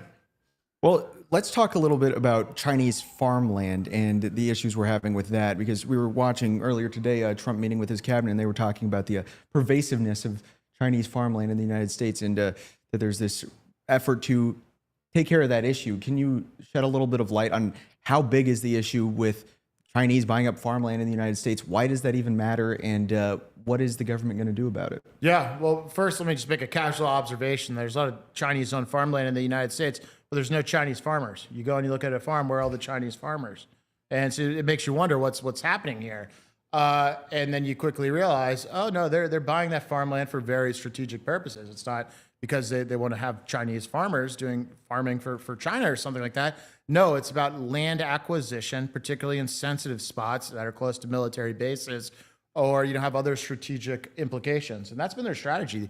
And China's able to execute those strategies because of their political system over there, where it's very closely controlled. They can express like economic outputs and foreign purchases through basically party control. And it's been very effective for them.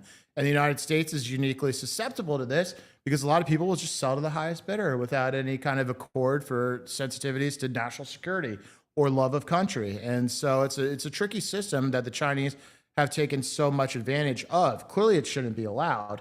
We couldn't go buy farmland in China if you wanted to. And so the Trump administration has long recognized this, but they're taking actions now to actually look into it. How this will play out ultimately, I'm not sure. Also, it's important to note that a lot of the U.S. farming companies are not U.S. farming companies in the United States. The Chinese actually own a lot of our farming companies. And so when we talk about like the farmers in the United States, which are this super protected political class, what we're really saying at the end of the day is Chinese-owned farms in the United States. And so it's a whole big mess. And it should be bigger than just the farmland. It should be getting China out of our agriculture sector altogether, which, by the way, that they're kind of really dependent on. If we want to hit them where it hurts, we get them out of the ag sector. There are a lot of states that are taking aggressive steps in this regard too. And so The feds have a unique purview where they can, do the national security type, CFIUS style reviews. States can get a little more involved in the actual like seizing of property. But I'd like to see some farms and some acreage returned back to the United States. Announcements are great, but I'm waiting to watch and see that. Well, I'm curious, how are they dependent on, like, how would it hurt them to take away their access to the farmland in the United States? How does that benefit them so much? Well, you can fly drones and map over things. You can have control of airspace. You can see when a plane's taken off from a military base. That's why they did the China spy balloon too. It's like you're gathering data. You have proximity. Obviously, there's so many Chinese military-age males. There's a small military here that they can activate. They need space to work from. There's also like drug farms. Obviously, the Chinese are very high, to use the term, on getting Americans addled to fentanyl and killing them off that way through asymmetrical warfare, which they're doing. Tucker Carlson has a great documentary, so I've heard. I haven't seen it yet, but I'm saying it's great because I expect it to be great because I know the people involved about what's happening up in Maine as it relates to Chinese, drug farms up there. There's a lot of strategic advantages. Also, just a chokehold on our agriculture food supply. What's more important than our food supply in this country? And China has a problem with their food supply. And we have a better food supply kind of setup here. You can't just eat rice all day over in China, or their little factory farms where they have pigs and little cubicles and stuff. We actually have farmland that's usable. And so anything we want and have, China obviously wants to take it away, and that's what they're trying to do with their farmland. Well, I was about to say that was, the second thing you said was, hit them where it hurts, go after that. Is there, because this obviously has become a bigger conversation about, hey, everyone, I know China owns a lot of our debt. They could call this in. They've got us economically by the belt, blah, blah, blah. The Trump administration, Scott Bessent and Howard Lutnick seem to be the first ones in a while that say, pause everyone. Let's remember that if they decide to call in the debt or if they want to push us around, it will hurt them a whole lot more for American consumer dollars to just stop buying cheap exports from China. They are very dependent on us. Let's remember that. Is there something with the food supply specifically that you guys have seen that they're really tied to us and there's a necessity there that we could cut off? I can't pretend to be an absolute expert. It honestly sounds like you guys are probably more fluent than I am on this topic, but I think what you just said it very well. It's inherent in that. We produce a lot of things in this country that China has a very big interest in terms of the agriculture, and they are intertwined to a certain extent. But look, if they had a food crisis in China, they would be heavily reliant on our stuff. Yeah. Well, next question. We would be remiss if we didn't hit the topic of the day. Where are the Epstein files, Mike? And why are you hiding them? No, but really, the Epstein files, because as we talked with Garrett Ziegler the last hour or the last section here, something like that is about so much more than that man and his corrupt anything. It tentacles into everything. And it's not just the prosecutorial side of it and the FBI and the DOJ, who everyone's yelling at. I want to know about our intelligence agencies and other intelligence agencies, who's holding the files, who doesn't want them out there, who it's protecting. Not who's on the lists, who's protecting the list and who does the list protect, who's not even on the list. We're layers away from the real answers on a lot of this. What work have you all done on this, and what's your take on what we're seeing, the back and forth now? Yeah, I think you could teach a class on the worst rollout attempt to end a controversy in the history of the United States. Like you have on Sunday, out of nowhere, holiday weekend, a 2-page memo just shows up in Axios in the evening, being like, FBI and DOJ said nothing to see here. We've all seen the memo by this point. That begs instantly way more questions than it ever even purports to answer. And there's a couple massive red flags with that memo. First is joint memo. Okay, you guys have been in DC. There's only 2 reasons why you ever have a joint memo between agencies or anybody else. 2 reasons. You want to share credit. Everyone's like, get me on that. I want to share credit. Or it's like, I'm not signing that alone. Let's share the blame. So you can take your guesses. This one is. Speaking of signing, no one signed it. For something of this magnitude, something that all of the principals of the relevant agencies have spoken about at length, we as the American people deserved an explanation from them directly, not an unsigned 1.5-page memo. Now, a couple more things that really grinded my gears. The memo gratuitously and without reason forecloses the opportunity for more government investigation into this. There is a line in there that couldn't have been written by Bill Gates' lawyers any better. That's how I read that. I said, no, why would the government ever put that in? It looks like it comes from the lawyers of the people who could be implicated. And here's what it basically says. You can look for yourself. It's about halfway through the first page. It says, we could not find any evidence that could predicate any government investigations of third parties. So if later on you wanted to go and say, hey, Bill, like, what were you doing at Epstein's Island all the time? His lawyer says, actually, your own government said you don't have the legal authority to do that. Why include that? They're trying to close the book. And then, lastly, the biggest thing. The whole point of why people were upset about the government's, lack of activity as it relates to Epstein was the lack of activity. And so what this memo says is, hey, we looked at the existing files in our control. We did a survey. We went and just looked at the files that we already had. Of course, there's nothing in there. Of course, the whole thing is the government, the FBI, DOJ, whoever didn't actually investigate this with any vigor, let alone if they did, are we to believe that somebody wrote down the worst possible things and just saved them in the FBI's system? Come on, no one in this country is that stupid. And so people are offended that it is just an insult to their intelligence. And also one of the big reasons why they supported this government to take over from the Bidens. And that is a promise of transparency and actual accountability. And look, I'm not here to say I have all the answers to the Epstein files. No one around here does. But I do know those things I just said are absolutely wrong.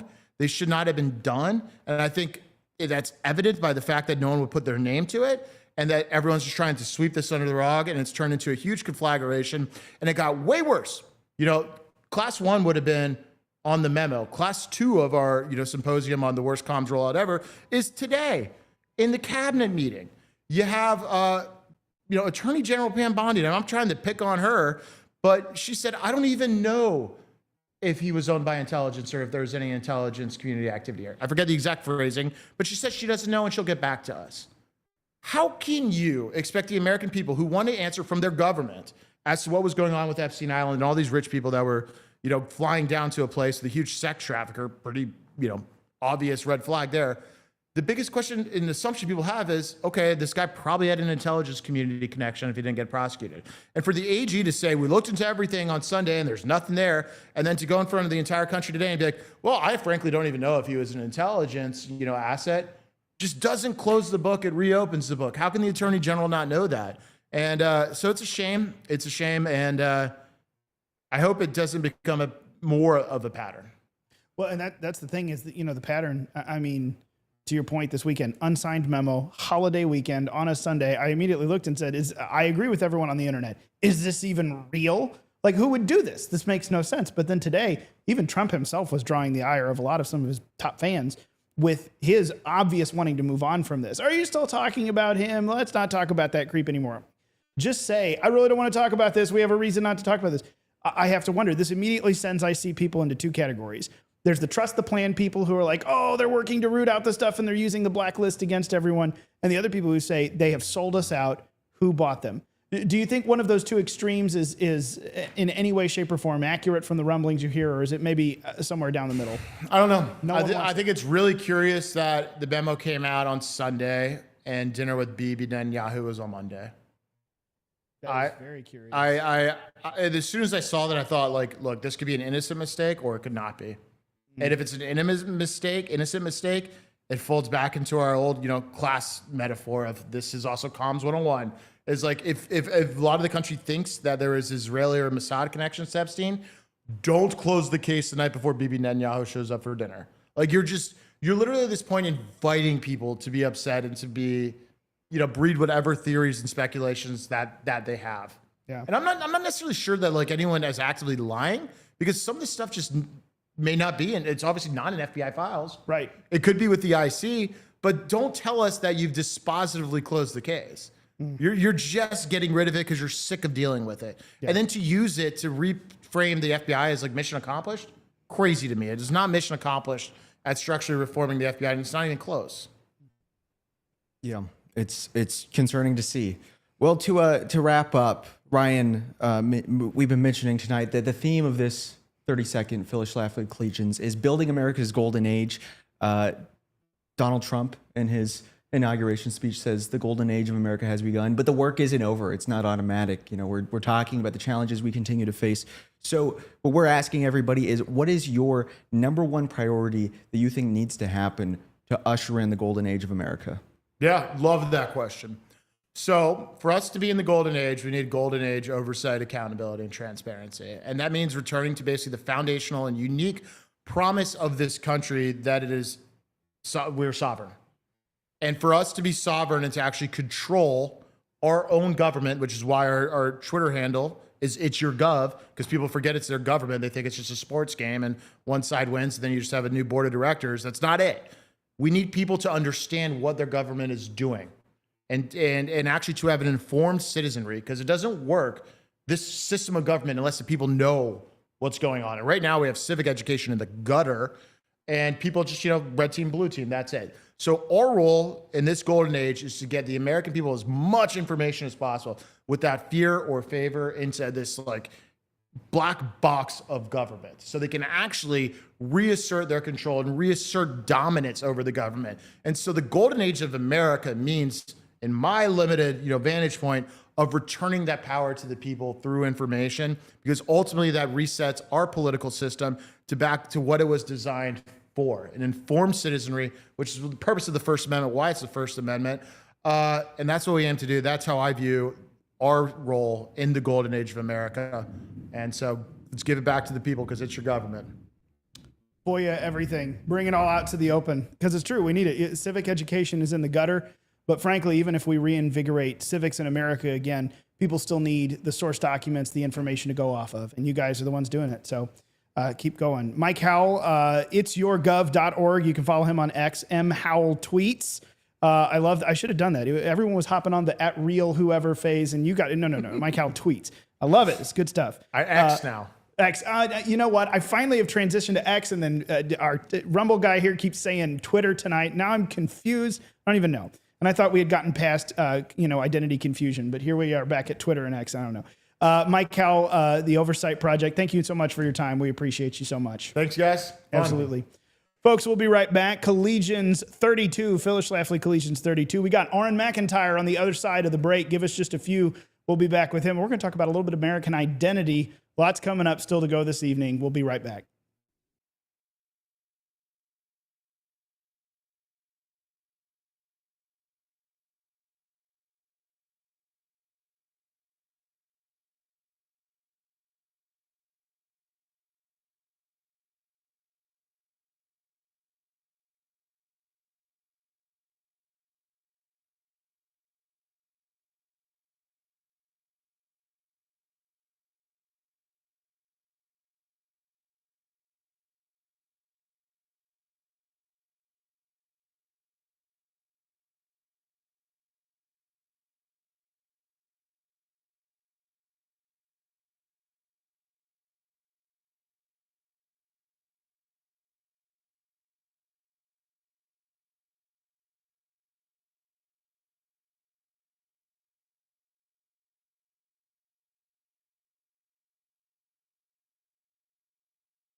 Welcome back. We're still here in the Rumble DC studios. You are live for our 32nd annual Phyllis Schlafly Collegians Summit. It's something that, again, Phyllis Schlafly kept rolling for a number of years. We've continued that in honor of her legacy and also a lot of the work that we have left to do. we're glad that you're here with us. I'll remind you, phyllisschlafly.com is the home base for that throughout the evening, and then throughout also our great guests. We'll make sure and point you to them as well. And next up with us, we actually have joining remote Mr. Orrin McIntyre. You probably know him from the Orrin McIntyre Show. He's over on the Blaze Media. He's got tons of breaking down political and cultural events. Always a great perspective to have. Also, not just a columnist and a writer, he's the author of a book last year, 2024, The Total State, How Liberal Democracies Became Tyrannies. And he showcases the way liberal democracies morph into tyrannies, which, my goodness, I don't know what more of a conversation we could have than that, but we've got a lot of things going on. So here in the studio, again, Ryan Haidt and Mason Mohan, and joining us remote, Orrin McIntyre. Orrin, thanks for being with us. How are you? Doing well. Thanks for having me. Absolutely. Glad you could be here and give us some perspective. So let me just start with this, because we both got a page full of questions here to go for a discussion for the next few minutes. But where did you get started? I know this, but I'd love for folks to hear this. Where you got started? Where did you start filming videos and podcasting, and then the Blaze, and then the author? Where'd that start for you? Sure. I'd always been interested in politics. I went to school for political science, but there aren't a lot of jobs in it. And so I ended up teaching, and I was a journalist for a number of years, just locally doing politics and crime. And when I went back to teaching, we saw everything that happened in 2020. And I, like a lot of people, had started to wonder about our political system with Trump in 2016, the way that the media was handling things. Getting to see behind the media curtain a little bit really told me that the perception was shaping a lot more than the political reality of what was going on in the country. But then when the pandemic really hit and we locked everything down, and it seemed like the Constitution just wasn't doing anything, like the churches were closed, we were locked in our homes, people were talking about forcing people to get experimental vaccines, and just nobody was doing anything. And this really shook me to my core, because all the stuff I had believed as a conservative about the Constitution and the Bill of Rights and how this was going to safeguard everything kind of blew me away. And so I needed to understand what was going on. And that's when I started reading a lot more political theory and writing and putting together videos, because I wanted to kind of take people on that journey of trying to understand what was happening. And it just kind of snowballed from there, and I ended up on the Blaze like I am now. That's awesome. And I think, honestly, that replicates a lot of people's stories of 2020, really activated them. And whether it was the political climate or the COVID and healthcare climate, I think that's a hallmark moment for a lot of people now who would identify themselves as being on the right wing. But this is where we'll dive off here.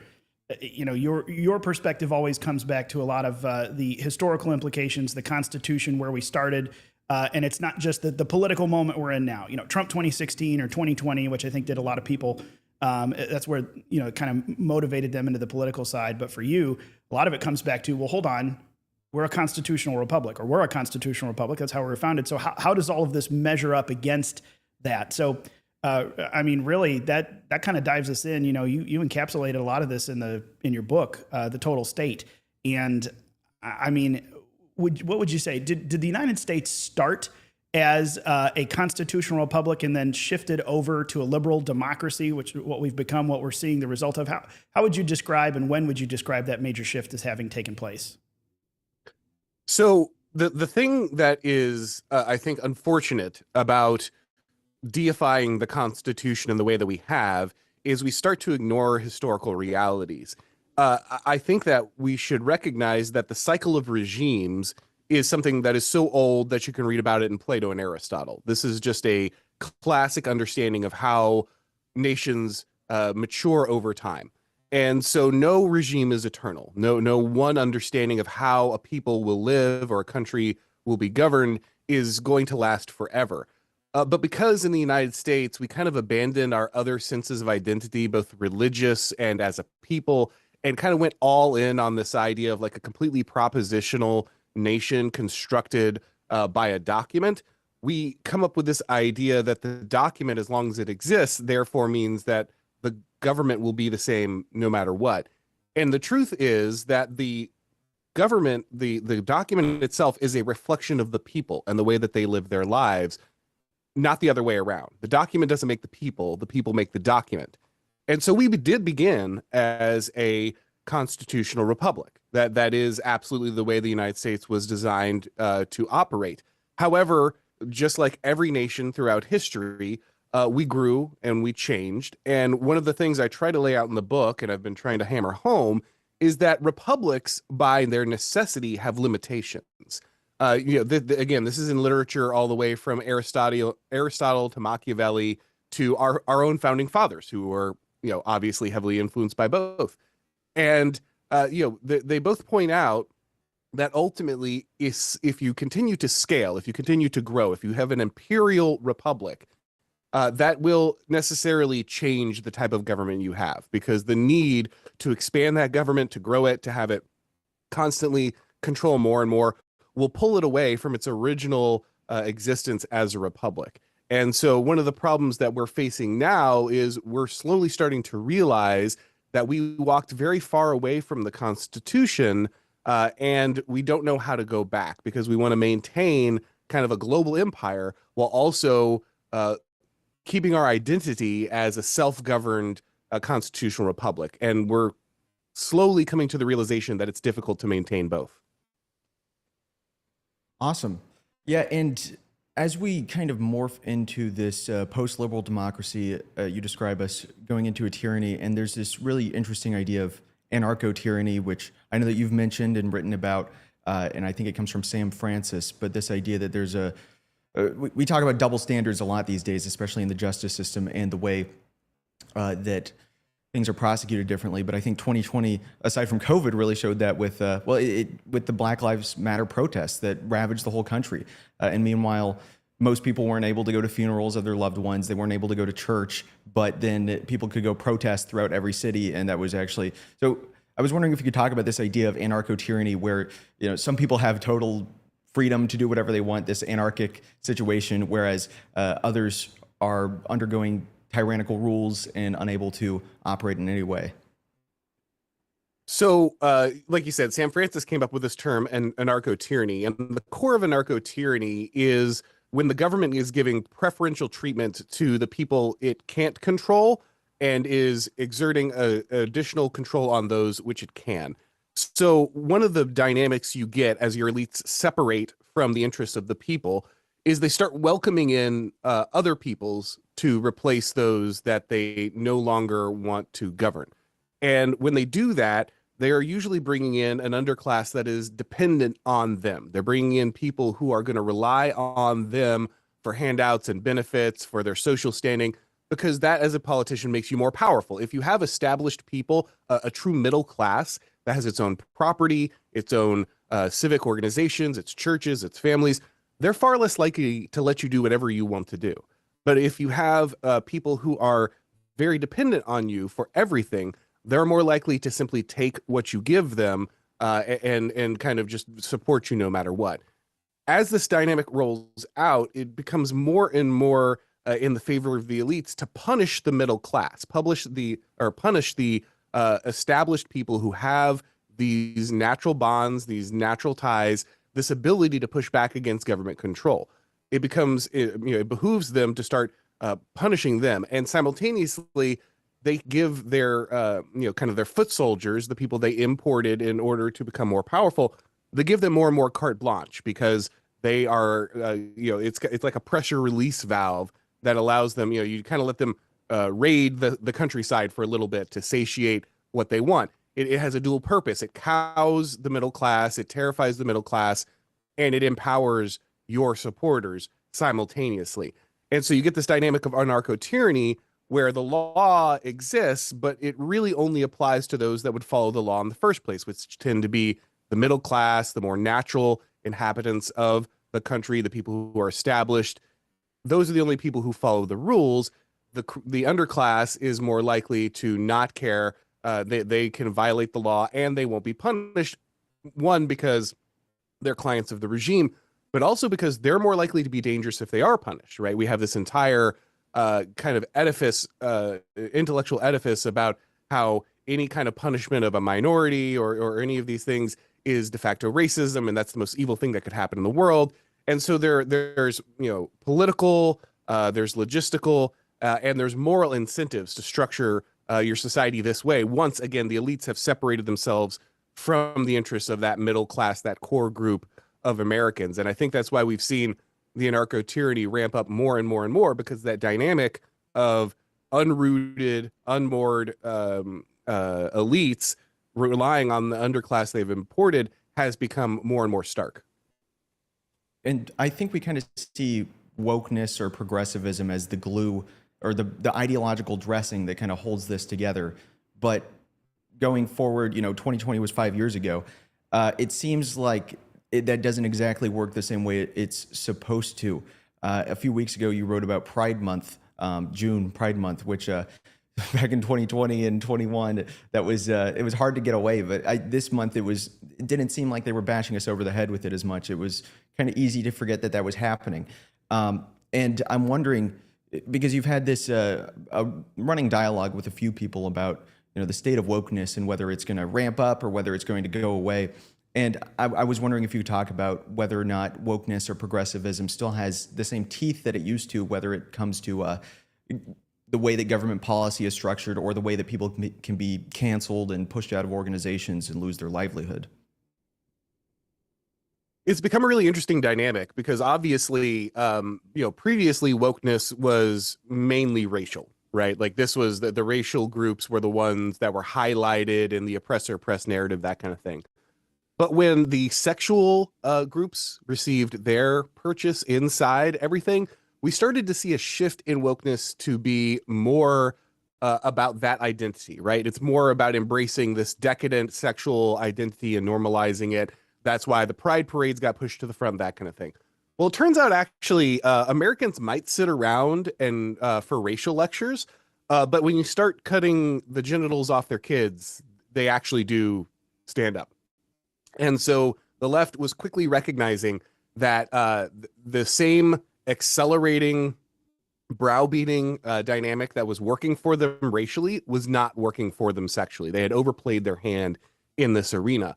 And because they have trained so many of their people to be true believers, even though there were people who recognized that this was going too far, was getting out of hand, said maybe we should dial it back, they were mainly being pushed to the side. They were mainly being pushed out of the discussion, and everything was ramping up to the point where it was very clear that the excessive, just abusive, child predatory type activity that was being pushed on the left was completely destroying their brand. Now, I don't think there was a conscious pivot. I think that there's still a lot of people who are pushing that direction.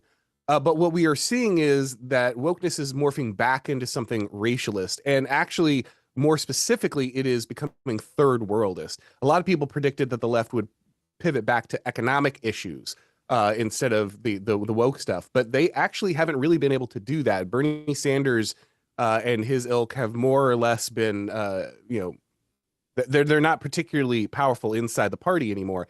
And so what we're seeing is now with this, New York mayor candidate, the elevation of a guy who's both pro-trans and quoting Marx. But the most important thing about him is that he hates white people, right? And this is actually what the core of the coalition, if we're honest, has been for a long time. It's been about deconstructing white Christian culture. That's really been the true center. How do you get a radical Muslim, a radical religious Muslim, and a trans person on the same side?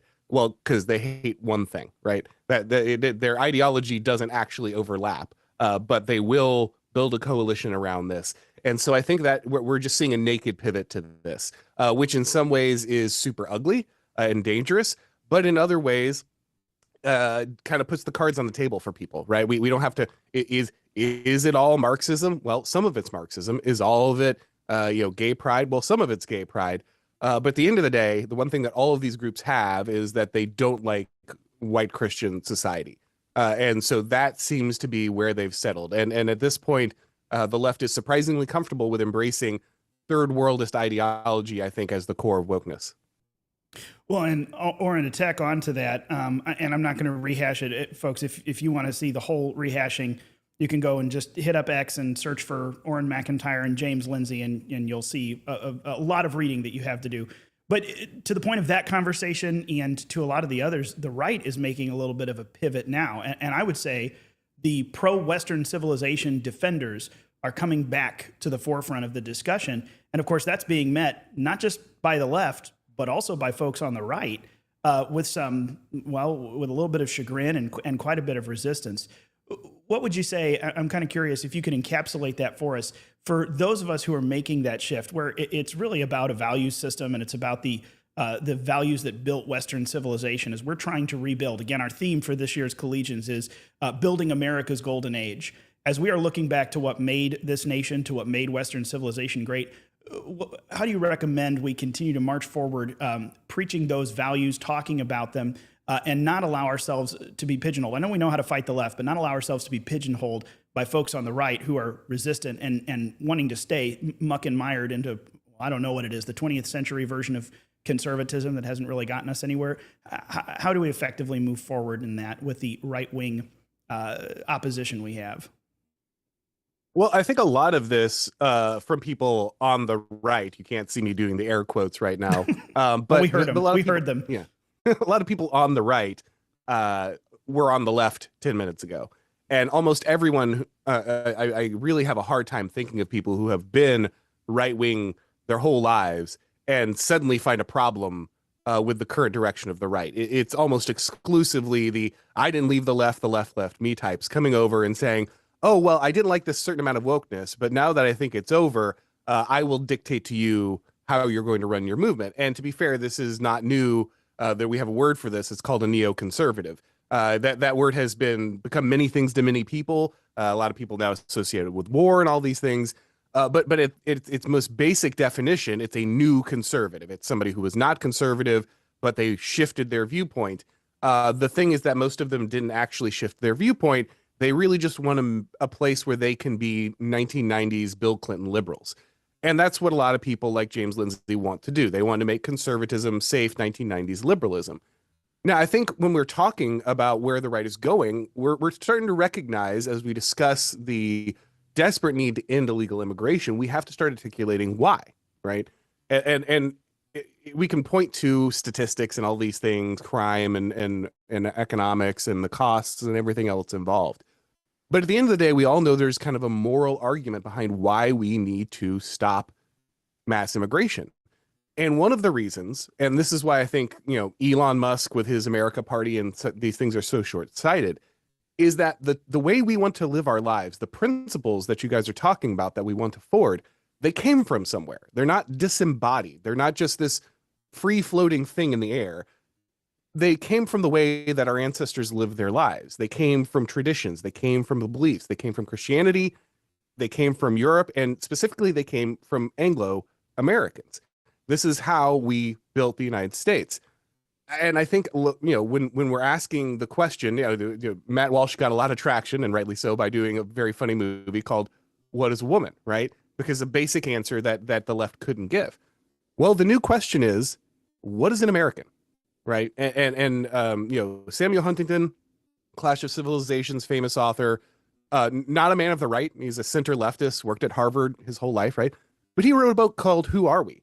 And the whole point of this book was that, look, the bipolar understanding of human identity that existed during the Cold War of communist or not communist is done.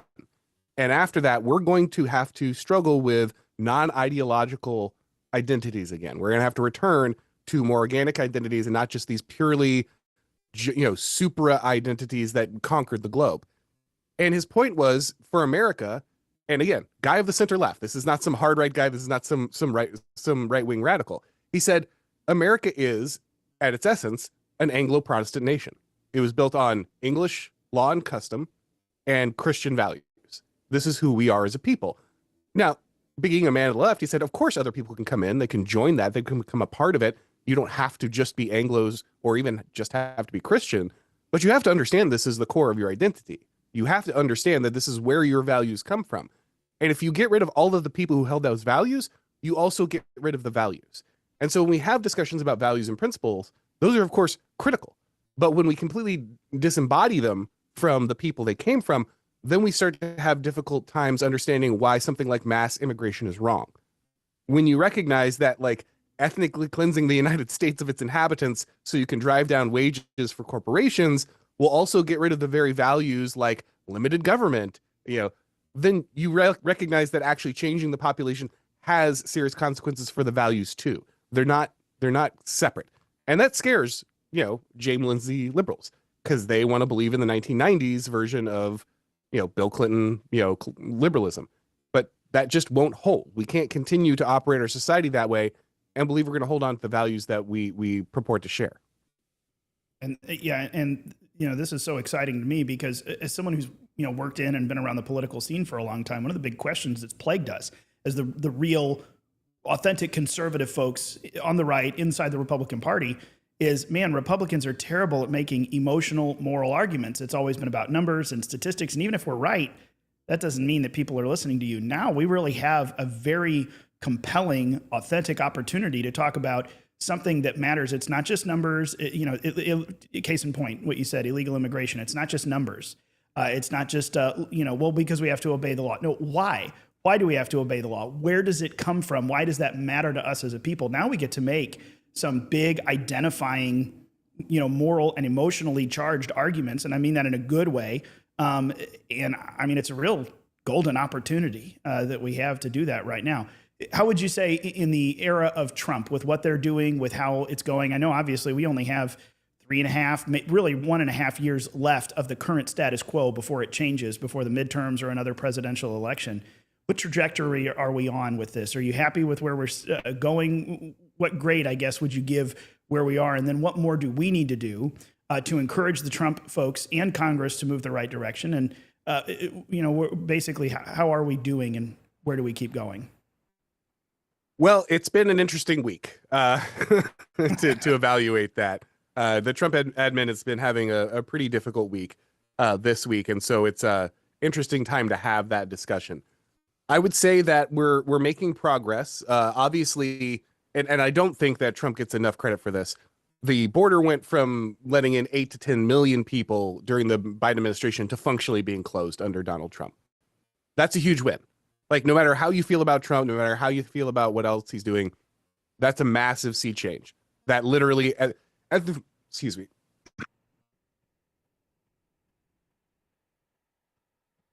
Yeah, that's why I'm not on camera, so you guys don't have to see me hacking up along. But it's a huge change, right? It's at the very least a pause button on the destruction of our country. And so for that, we should be absolutely grateful. We've seen some positive moves when it comes to mass deportations. It was always going to be a step-up procedure, right? We always knew, at least anyone who wasn't an idiot knew, that you can't immediately just scoop 30 million people out of the country and toss them somewhere else. You had to have the infrastructure. You had to go through all the legal challenges. And the Trump administration was smart to remove the most dangerous people first. That's the easiest argument to make. I mean, the left looked like idiots, right? Like the only issue that they could stand on to battle with Trump after everything was fighting to get some gang member who beats his wife back into the country. That was who they were championing. So optically, it was great. If you look at all the polls when it comes to mass deportations, the public supports them by an overwhelming percentage. So in many ways, there's victories. At the same time, Trump keeps talking about the possibility of amnesty for farm workers and hospitality workers. That we've had some difficulty possibly extracting ourselves from foreign conflicts, be it Iran, or he just said something about Ukraine and the need to send weapons to them again. And so it's extremely a mixed bag, and this is always the case with Trump. He says a lot of stuff simultaneously, right? And this is how he scrambles the left constantly. This is why he's so difficult for the left to deal with. But it also makes it difficult to know as supporters where we're at necessarily. I think that we have a good start from the Trump administration, but I think that if we don't see them follow through, you have a full military style budget for ICE now, we need to start seeing hundreds of thousands of people out of this country, millions of people out of this country. If we are moving down that path, then I think it's an overall win. If we get stuck in the mire, if it gets delayed and delayed and delayed, and we hit the midterms and nothing significant on that front has happened, and we're still trying to sift people out of the deep state and get basic appointments done and those kind of things, then I start to worry about where the administration is going. So I think there was a really strong start. I think we've seen a little bit of a fumble of the football here over the last little bit. I'm really hoping they can recover and get things back on track. Well, I do want to touch on something that you just mentioned, because if we look at the history of the GOP over the last few decades, it was the party of the Bushes and John McCain, and let's get into more wars. Let's do more wars. We got to fight the war on terror. But you wrote a few weeks ago, I think, about how the right became anti-war, and we really saw that with in the last few weeks with the Iran and what happened there, and you really saw the whole these conservatives in the last 10 seconds come out of the woodwork. All these people that were supposedly diehard Trump supporters for the last 10 years that are like, and yes, we support him with these foreign entanglements, but we also saw a very strong reaction from people like us who said, wait, this isn't why we voted for Trump. We didn't want to be involved in more of these foreign wars. That was a big appealing thing about Trump for us, but now we're bombing Iran. How did we go through this transition where the right and a lot of Republicans are no longer the party of war, but rather the party of peace? And on top of that, why is that not really going into practice as much as we would like to see with what happened with Iran, of course, and the continuing conflict in Ukraine? Well, I think that for the most part, the right got Ukraine correct. We had a bunch of, rah-rah from Fox News and a few commentators early on, but it quickly became apparent, especially with the way the Democrats handled that war, that it was going to be used to attack Republicans and anyone who might have questions about what was going on. And very quickly, even if some of the most prominent commentators and Fox News and such were, pushing it, in general, the people were not, the right was not for this, and the commentary quickly caught up, and people soured on the Ukrainian war very quickly. Unfortunately, people in the United States have a very, have been kind of conditioned to have a very different response to Israel. And so when Israel's in trouble or some kind of danger or something is happening, then kind of all the lessons they learned with Ukraine kind of got undone with Israel. And so a lot of people who otherwise were on the right track kind of knee-jerk returned, I think, to that response. The very delicate thing that has to kind of happen going forward is for the United States to disentangle itself from this idea of being the world's policeman. And we kind of got it with Ukraine, but because Israel is like this sensitive pressure point in American foreign policy and even domestic policy, we kind of reflexively, returned to that the minute that we hit that pressure point. It's going to be a slow process, but the thing is America first, right? The real important foundation of this understanding is that we put the interest of the United States first all the time. Now, that doesn't make us isolationists or pacifists. I don't think the American people really believe, are constitutionally anti-war in the sense of that is our guiding principle. I do think that they are reflexively America first. And I think that means returning to a foreign policy like George Washington extolled in his farewell address, that we are always putting the interest of our country first. Whenever possible, we're avoiding foreign entanglements. The wisdom contained in that document is immense, and he called out basically every dynamic that we would see if we gave some nation a favored status. He said it was going to hurt us, and it did. And so I think the big thing going forward is not to be anti-war necessarily or pacifist or any of these things, but is to always evaluate what is in America's interests.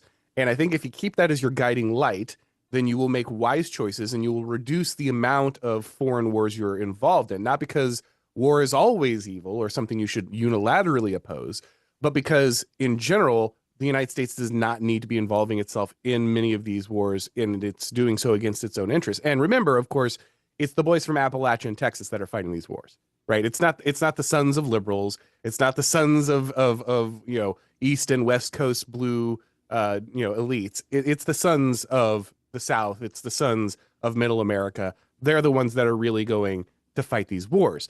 And so conservatives, I think, are recognizing slowly but surely that maybe that's not in the interests. The blood of their children is precious.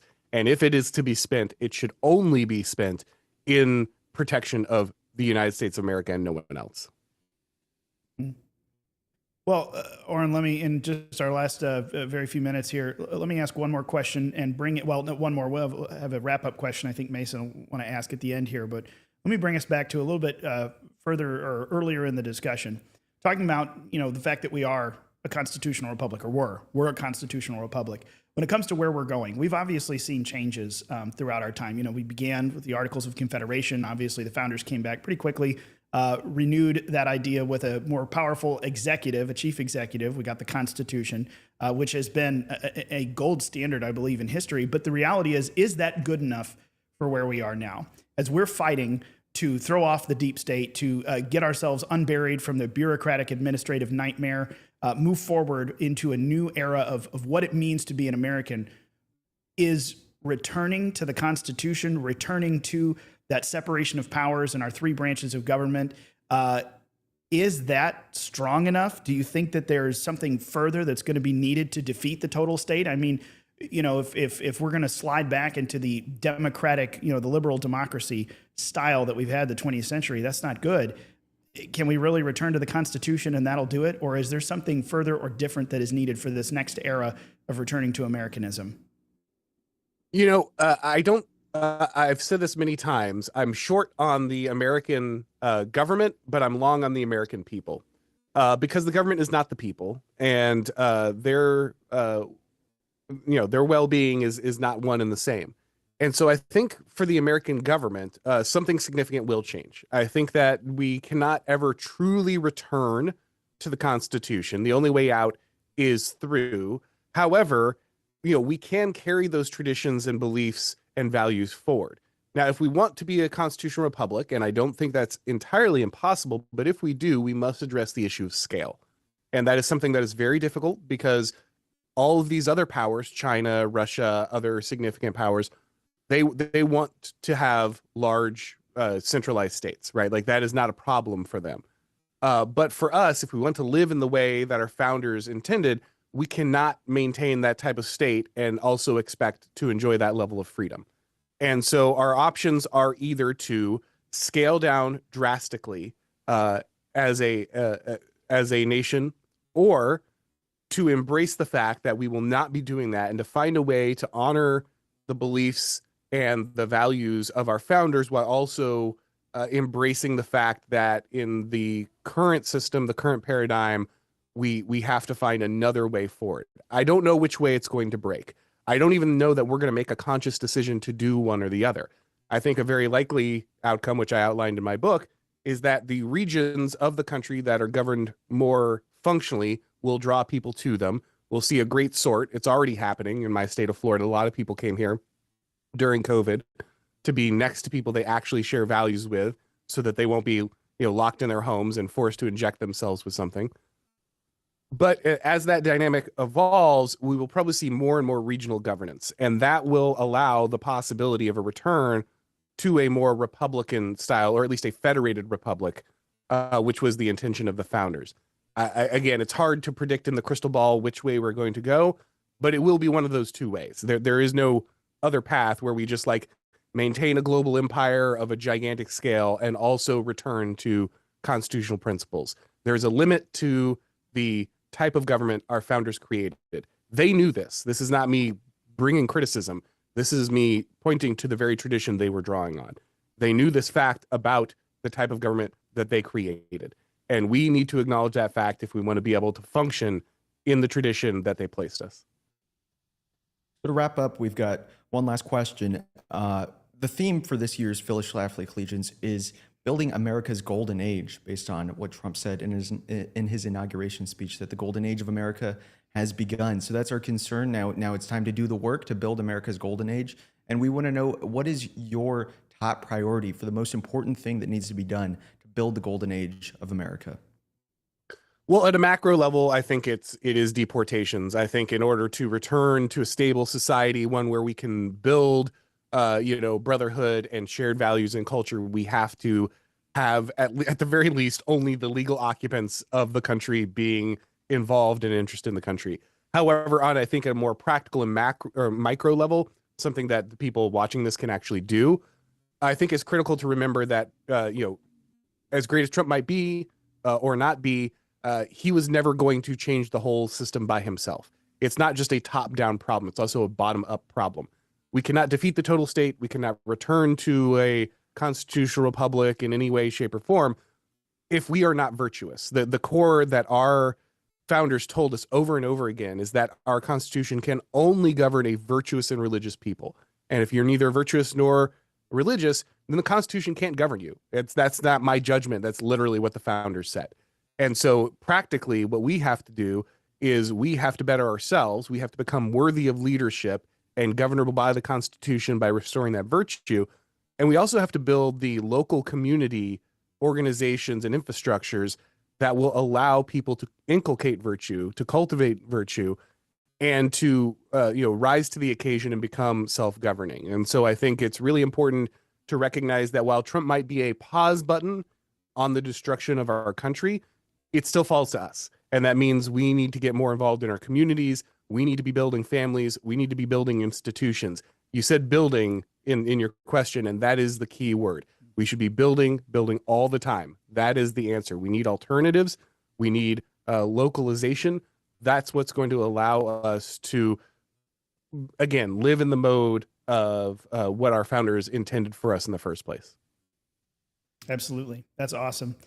Hey, again, folks, Orrin McIntyre. Orrin, you can find him on X at Orrin McIntyre, OrrinMcIntyre.com. It's on the screen there, and go check him out on the Blaze as well. Thank you, Orrin, so much for your time, for your thoughts, and we wish you all the best in your work and get better. Yeah, I appreciate you guys suffering through my coughing fits, but thanks for having me on. Absolutely. Hey, folks, we'll be back in just a minute. We've got more Phyllis Schlafly Collegians 32 on the way right after a quick break.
Welcome back to the 32nd Phyllis Schlafly Collegians. Just to remind everybody, the theme this year is Building America's Golden Age, harkening back to Trump's inauguration speech. The Golden Age of America has begun. And our next guest is the highly respected Scott Greer, 6'2", 187 IQ. He hasn't shown us the test yet, but maybe we'll see that during this segment. He is an award-winning journalist and host of the highly respected Substack, which includes the highly respected podcast. He is the author of No Campus for White Men and formerly a journalist at the Daily Caller. He is also the creator of the Greerhead Pledge, a new coda of ethics for young men in modern America, and women too. I think women are allowed to partake. Yeah, women. It does apply to women as well. Okay, I was not aware, but that's we don't segregate on gender here. Yeah, I think that's against the Civil Rights Act. Well, that's actually what we want to get into first. Tell us about the Greerhead Pledge. I know that this has been talked about a few different places. What is it? How did it come about? And like, what's the point of it? How it came about in 2022, but it's an ethos. It's a code to live by. And in the first iteration, I had no NFL, but that was extremely controversial. And I also did some thinking about that, mainly the thinking of watching the NFL. And I decided we're actually going to take that out. NFL got a little bit better. You know, the reason why NFL was in there, because had all the BLM propaganda. It had like end racism in the end zone. Well, it still had that even last year, even though they took it out during the Super Bowl. But we kept the core parts. And the core parts are no weed, no Marvel, no rap, but we replaced no NFL with a very contentious one of no tattoos, which none of these actually get that much hate as the NFL one or as much blowback. But I'm even surprised by the no tattoos one, because I was at the Army parade recently, and there are a lot of tattoos, and this is Trump people. And, you know, that's fine if you have got a tattoo, but we recommend not getting any more tattoos. It's more about not getting more tattoos than anything else. So those are the 4 core planks: no weed, no Marvel, no rap, no tattoos. And we hope that makes people better citizens. Cool. Well, Scott, let me break this off and ask I'll back up to an even more fundamental question. You know, some of us are probably heavier users on Twitter and now X than we should be. So we're familiar with you, but otherwise, let me just back up and ask your background, because I know I and a lot of other people, we've been following your commentary for quite a while, Substack and X and the podcast. But what was the genesis of this for you? Like, where did you get into public commenting and interacting in the world? When did that start for you? What launched you into it to get you where you are now? Well, I started out in conservative media all the way back in 2013 as an intern at the Leadership Institute, where I wrote for campus reform. And my first article I wrote for campus reform in January 2013 got picked up by Drudge, which was kind of a big deal for back in the day. Now Drudge has gone full Bud Light, as they say, so it's not as right wing anymore. But that was a big deal, and so that began my start. And then eventually in early 2014, I made my way to the Daily Caller. And at the Daily Caller in the summer of 2015, Tucker Carlson was still there at the time, asked me to start writing columns. And I began writing columns at that time, and I've been writing columns ever since. So that was the beginning. And then I went independent, so to speak, in 2018, and I've been independent and on my own, not owned by anybody since 2018, so for about 7 years. Okay, very cool. Hey, we love the Leadership Institute. I use campus reform all the time. There's a lot of good stuff over there. Yep. Some good articles that come up. Yeah, and so you had your book No Campus for White Men, and that was written even before. That was pre-2020, right? Or was that around then? Oh yeah, it was pre-2020. I wrote it in 2016. It came out in early 2017, and so it was definitely offered a preview of what we would see in 2020. And when I wrote that book, I had a lot of interviewers who were like, "Well, these college kids, once they get in the real world, they're gonna drop all that woke stuff," or they didn't say woke at that time, but political correctness. And then I was arguing, it's like, no, these people are going to be the ones shaping the office. They're going to be the ones shaping media and culture. And then we're all going to start emulating them rather than them growing up. And sure enough, we saw that with peak woke in 2020. And then afterwards, I mean, there's been a bit of a retreat of woke under Trump and various other things that have happened in the mid 2020s, but for the most part, these people still have a lot of influence, and they're controlling HR departments.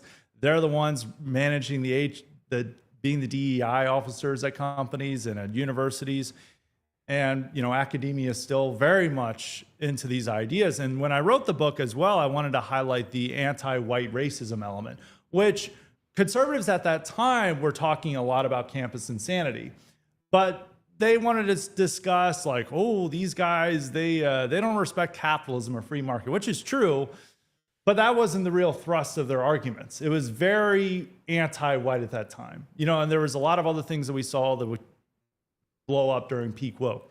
You saw a lot of the transgender stuff. You saw a lot of the feminism stuff, and especially with there was early rumblings of Me Too already on college campuses, where there was all these false rape accusations, such as the infamous rape on campus story by Rolling Stone, which turned out to be completely made up.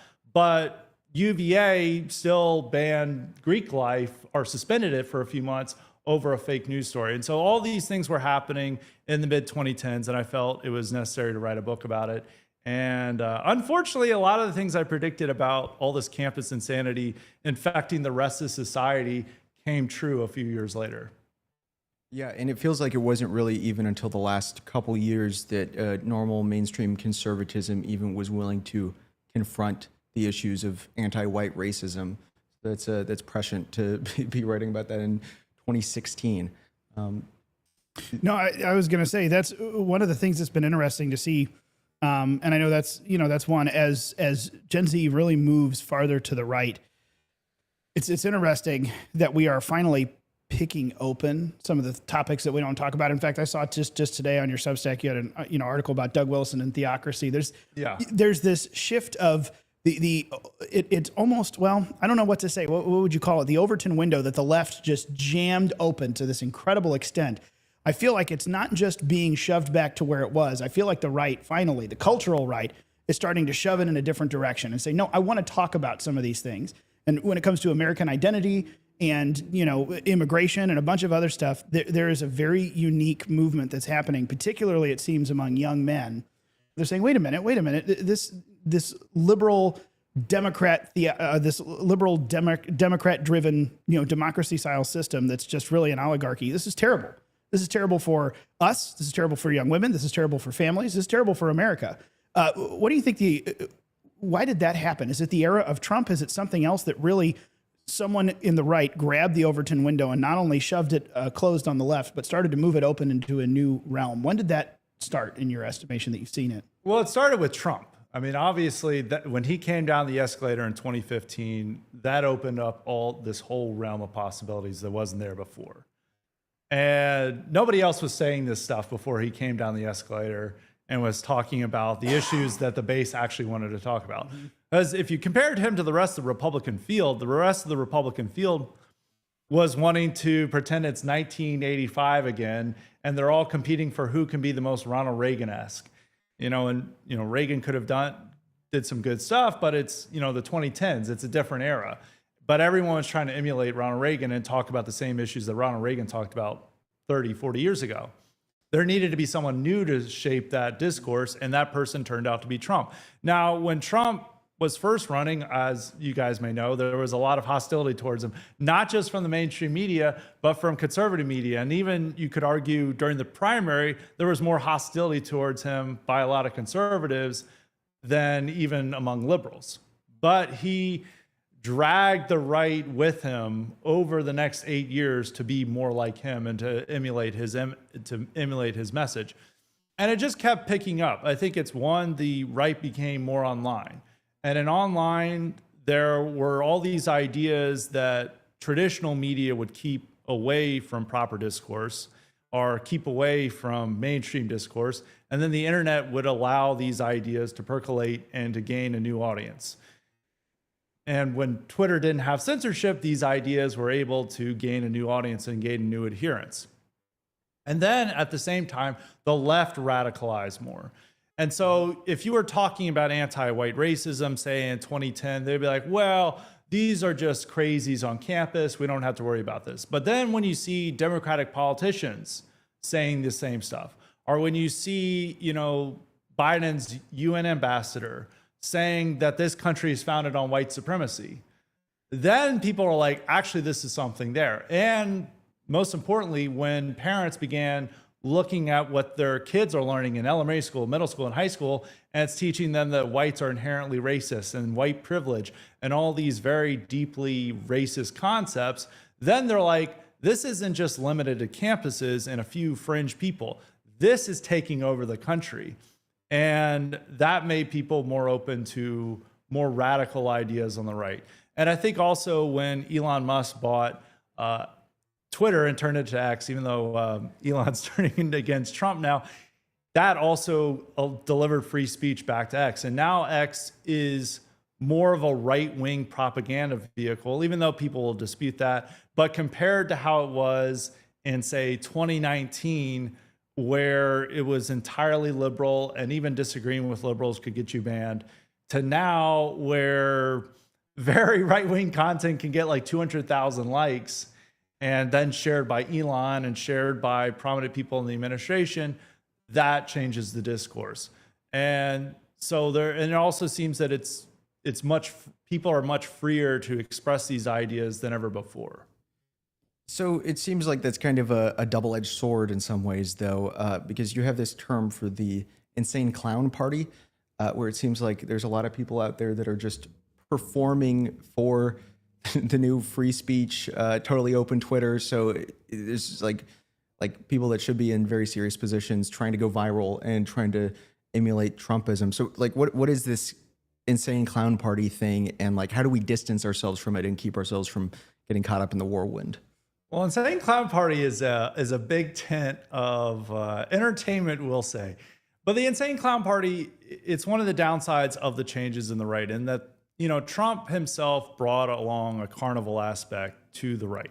And he used that to his advantage, and I think it made it entertaining. You know, this is a guy who was an entertainer for 30 years prior to becoming, president, or he's able to gain media attention. And so he participated in WWE matches. He's a reality TV star. He knew how to work entertainment. And part of the draw is that he made politics fun. But only he really knows how to master it to where there's still a serious message behind the fun. But with a lot of other people, it's just the carnival and no serious message. You know, it's an endless stream of just like, how can we offer entertainment for the lowest common denominator next? And this can come in various aspects. This can come through, when there's a wildfire in California and then they're blaming space lasers, or certain candidates that shouldn't be running for office. There's somebody who's claiming that the floods in Texas are fake, or they were driven by a weather machine. And these ideas get some degree of popularity. Now, in the past, people have always had these ideas. There's always been that. But now, thanks to, the new free speech metric or standard that we have on social media, that they are now able to gain a bigger audience and reach more people. And so we now have to contend with stuff like, well, if you guys remember Damar Hamlin, we brought up the NFL earlier, but the guy who had a heart attack on the field and everything. And then they're like, this guy got replaced by a clone, and that stuff became very popular in 2023. And there's all these other stuff that also go along with it. And sometimes it seems that people are a little too focused on the carnival and nothing else. And so there's a balancing act. Trump is able to do that balancing act, but a lot of the people who try to emulate him are not capable of it. So this leads me to a logical question. What's next? Because, we really, to your point, throughout the 80s, 90s, and into the 2000s, the right-wing conservative movement really did stake an outpost in talk radio and a few alternative sources of media. But really, the rise of the internet, you saw certain platforms go off left, certain platforms go off right. But I feel like the last, 10 years, the era of Trump has really shifted the new media circle, whether it's podcasting or social media. The left can't meme. So the digital world has just tilted so far to the right that now a lot of the battles, to your point, that we're fighting right now are kind of amongst people who self-identify as being right-wing. Now, whether they're authentically traditional American constitutional in their understanding and values or not, they're at least on the right side of the spectrum or identify. So here's my question. Donald Trump inarguably could bring excitement and brought energy, but also really masterfully always, what did he call it on his Rogan show? Yeah, I weave it back in when he says he always manages to bring it back to the point. What's next? Who's next? Because he's surrounded by leaders who seem to be willing to move that direction, but very few of them just latch on and take it off. Marco Rubio in his administration has actually surprised me. He was on my list of, I'm very wary of him, but he seems to really have just grabbed onto the America First foreign policy and the messaging and move forward. I like J.D. Vance, but do you see in the political realm now someone who's going to step into that next role? Because by all accounts, Donald Trump only has 3.5 more years.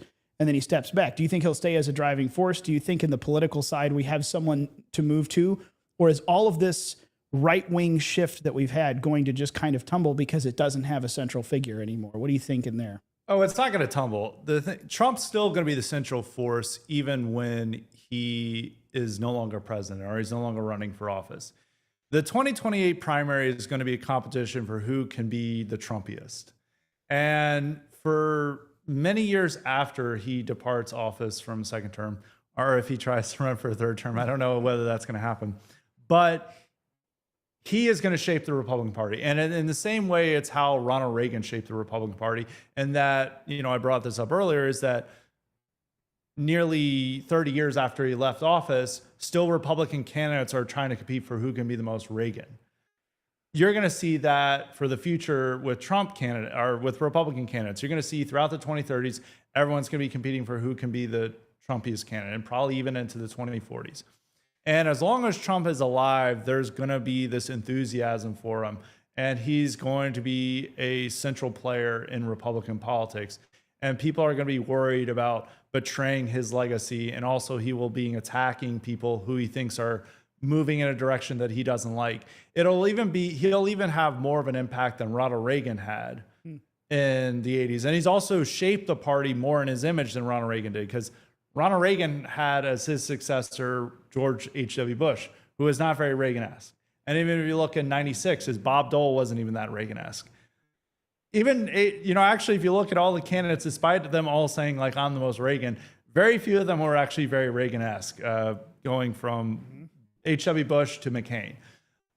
But now the whole party is built on a cult of personality around Trump, which some people say that's like a good or bad. Some people like cult of personality. We don't like that. But sometimes it's necessary in order to carry forth ideas and make things the way they are. And we've always had this in American politics. FDR completely reshaped America, and the Democratic Party existed as a cult of personality around FDR while he was alive. And even when he was dead, they were still admiring FDR and talking about how much they loved the New Deal. And even if you go back further into the 1830s, Andrew Jackson, the whole Democratic Party was built around the cult of personality around Andrew Jackson. And that lasted well until the Civil War broke apart the Democratic Party and the country itself. So Trump is going to have that effect where where the Republicans and the right itself are going to be shaped by Trump and shaped by the policy he advocates for and his style.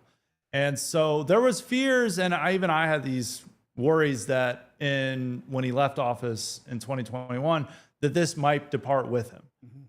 I don't think this is the case now. If you look at how the right has completely changed since his first term, because I remember in his first term, there was plenty of Republican lawmakers who love to go to CNN and MSNBC to tell how much they disagree with Trump or how much they hate Trump, like Jeff Flake, even the Speaker of the House, Paul Ryan. Now you have Republican lawmakers going to, Fox News to compete for who's the most loyal to Trump. And so he has this tremendous sway over the party that is not going to go away after he leaves the White House. And I know Mason's got a question. I think one of the greatest gifts we received was the rigging of the 2020 election, because that January 2021 through January 2025 was such a massive moment. Because Trump made the conciliatory pick. Reagan picked George H.W. Bush. It was kind of a consolation move. He did the same thing with Mike Pence in 2016. I thought it was smart. It worked. It helped. But he did an opposite choice in 2024. He leaned into the direction he wanted to go. And I think the reason that everyone agreed, or a lot of people moved that direction, they saw how far the left would take it, knowing they might not have many opportunities left. I'm so grateful for that gift, because to your point, it has just allowed him to lean in and a lot of people to kind of follow along. Oh my gosh, Trump was right. Let's go more that way instead of let's and maybe now shift back to where we were or reform something. It's just a point to make. Yeah. So one of the big issues that the Phyllis Schlafly Eagles has dealt with for a while is gambling. And Andy Schlafly, he does a lot of work, especially on online sports gambling, which we're seeing a lot. And I think you coined this term a bit ago called FanDuel Americans. Yeah. What is that, and what does that have to say about the level of political engagement versus pleasure seeking among young Americans, and what impact is online sports gambling having on American culture? Well, FanDuel Americans refers primarily to young males who just want to pursue happiness independent of woke or politics in general. There's been similar terms towards it, such as barstool conservatives, but I think the most important thing is barstool conservatives implies that they're very political people. They're actually not political people. They don't want to think about politics. They care far more about their favorite sports team than any political issues. But Trump was able to win a lot of those voters or a lot of those people over because they had gotten sick of wokeness and they felt that wokeness was taking away their fun. And they watched the broadcast that Trump all went on, and Joe Rogan and Theo Von and people like that. And they're like, well, this guy seems cool and relatable, so we're going to vote for him. And we're tired of these shrill woke people telling us what to do and trying to take away our fun. And so they voted for Trump. Now, some people assume that a lot of these young men are extremely politicized and really based of some sort, and maybe they have some base views, but they're really not that political. And what they really want to do is to have the freedom to gamble on sports betting apps. And FanDuel Americans is the name of it, obviously comes from the most popular sports betting app. And that is what's driving much of the economy and much of our culture right now. I mean, sports are the most important part of our culture. It's how we view the world. It's, Super Bowl is our big cultural event every year. And professional sports, even college sports, is heavily dependent on sports betting now. If you ever watch a game, every other ad is for a sports betting app. And it's not encouraging. It's basically forcing you to get on these apps. And all of their recent, profits that they've had is tied into this. And there was declining ratings for a lot of these leagues prior to the legalization of sports betting. I remember in Trump's first term, when he was encouraging people to boycott the league over the national anthem protests, that they were noticing a decline in the ratings. But sports betting fixed that, or ensured that it increased. And it's now just a major thing among young men that they're wasting all their money on this. And it's definitely preying on people. And if you are doing too well on the sports betting apps, if you're winning too much, they kick you off. So it's designed to make you lose and to ensure that you become more in debt to these apps. And it's not even, sometimes gambling in the past has been fine because it was something you did with your friends. You were on a golf course, you're betting on the round, you're betting like $20 on it. It's just something you do with your friends. Now it's completely atomized. It's just something you log onto your app. You're not doing it with your friends. You're just doing it with a bunch of strangers, and you're doing it without anyone noticing. So it's a more harmful activity that you have. And it really cannot be underestimated how big of a part of our culture it is. And it's only been around for, I think it got legalized in 2018, and it really took off post, COVID, which I've had an article about this where I defend bread and circuses because it's moderated a lot of the public to a degree to where, some of these people would have been hyper focused on politics in the 2010s and wanting to go riot or protest. But now some of these people are just too focused on their bets that they're not as paying attention as much to politics, which allows Trump and the right to do things that they wouldn't have been able to do in the 2010s. But at the same time, it's still a negative force because you don't want the people to be addicted to such an activity. So, but a lot of lawmakers, they see so much dollar signs in this, and you see this with a lot of state legislatures, that this becomes one of their primary goals is ensuring their state encourages more sports betting and legalizes more because there's so much money in it. I do have a question that's come in. Someone watching over on Rumble, Kurt, has asked, I need to ask you, is your IQ improving? Well, I hope it is because I put out so much IQ supplements, and even though I'm the dealer, not the consumer, I feel that even though I'm putting this out, that I get secondhand effects of it. So I think my IQ could be improving. I'll have to get another Twitter verified test because back in the day, before the blue check marks you could just buy them. I had it verified right there. You had to be an important public figure, and it verified my height and IQ. So those cannot. Old Twitter verified this. So that's all I have to say. Well, let me ask you, if I could, because I do have a wrap-up question, but before I get to that, on the sports betting thing particularly, I know for a long time, conservatives have had a long history of fighting particularly organized gambling, whether it was, old traditional sports betting pre-smartphone era or casinos. None of these things, it's not even really even about gambling. This is a predatory industry put together to make sure the house wins, you lose. It devastates families, it bankrupts individuals, and it preys upon people in society who cannot afford those kinds of losses. Those are the folks you see suffer the most from these. But the online sports betting craze has just taken off because it almost seems like it's equated with, just basic games you pop open on your smartphone. My question is, how do we tackle this? Because, Don Jr.'s all on board. Lots of people are on board. We just had a big one in Missouri, our home state.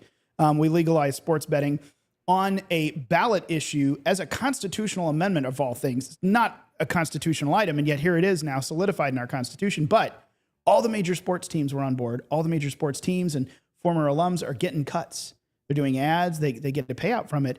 This seems like it is growing with no end. Do you think that there's a way to tackle this either from the state or federal level? Or do you think there's going to be a cultural curb to this? Or is this a problem that we're going to have to continue to deal with? Because it really is. It seems like we got a lot of folks on the right, conservative, except this thing, or one or the other. This is one that actually concerns me because it's highly dangerous and bad for society. And as a not just a conservative, but as someone who's a proponent of Americanism, I look at that and say, I don't think this is in line with American values and ideals. How do we communicate that to people? And is there anything to do about it in the meantime? There are some things to do about it, but there are things that have changed that have blocked a lot of or eliminated some of the opposition it would have had 30 or 40 years ago. One is that the religious right was very powerful in the 80s and 90s. That was an important lobby to block any efforts to legalize this stuff. Now, when the religious right went into decline, the main force blocking sports betting apps were often the casinos that cared more about their profit interests. But now they've, just accepted it, so they're not really pushing against it. The real problem that they have now is that there's not a lobby to push against the sports betting apps. There's no longer, the religious right is a very different state than it once was. It doesn't have the capacity to really push against it with lawmakers. And lawmakers see all this dollar signs and they care a lot about these sports teams. It's the same way that sports teams are able to extort all this money from cities to demand a new stadium that they don't need. But politicians don't want to say no to the sports teams because they don't want to be known as the guy who lost the favorite football team and they went to another city. So they will listen to them no matter what. But there are things that can change or can create a different, shall we say, a vibe shift on this. Mm-hmm. Two things. One, revelations that they're rigging games. This is absolutely going to come out that they're rigging games. There's so much money involved in this. And even if you look at college refs where there's not as much regulation of them, you're absolutely going to see some of these guys, referees getting paid off or players getting paid off. And then that comes down hard on the betting industry. And we saw that a lot in the early 20th century with Major League Baseball, where teams threw World Series and other things because of gamblers paying them off. And it also was very frequent in boxing.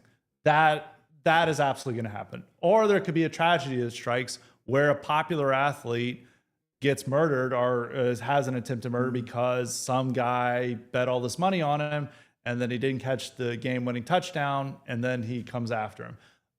That's also a possibility. And if something like that happens, you could see the culture turn against it. And a lot of athletes are complaining about how they're getting a lot more death threats and dealing with a lot more aggressive fans over the betting. But they know that they're getting higher salaries because of this. So they're fine with it as long as they're not feeling a threat. But if a player actually has something terrible happen to them due to the sports betting apps that's influenced by it, that might shape their attitudes.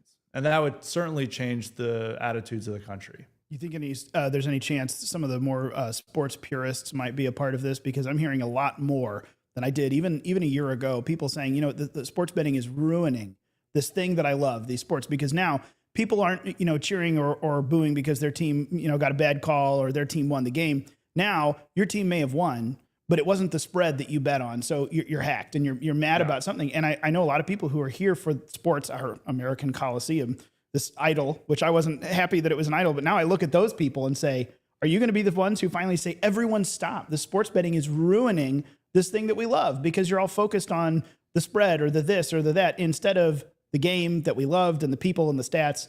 I have to wonder if they're going to be a part of the solution.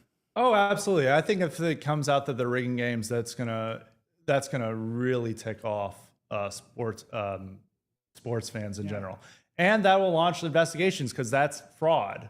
I mean, that all these people are paying into the apps and into tickets, and then they're getting a rigged game, and so that can bring out lawsuits against the apps and other things. So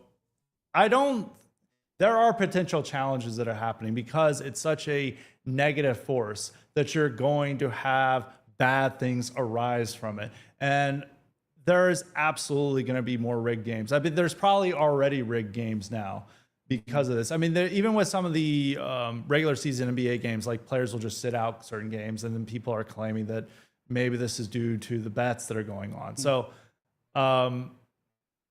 we hope that something happens with it.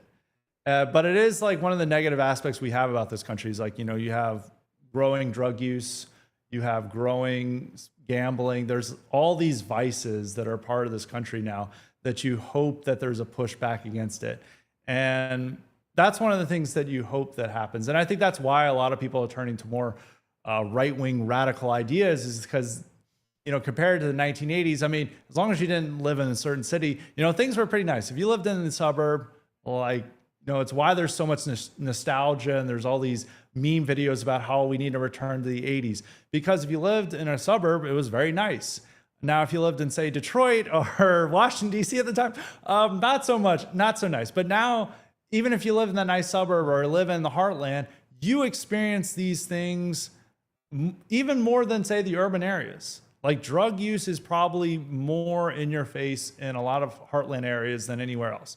And you can see this destroy lives and other things. And so hopefully a lot of people wake up. And I mean, the fact that we have so many young people, particularly young men, getting into these ideas on the right. And the conservative youth are so much better than they were when I first got involved in this. And they really get this stuff. And I think that's because they see all these problems around and they can't ignore them. Well, then my last question, and kind of the one we've given each of our guests tonight the opportunity to answer. So, our theme, building America's golden age.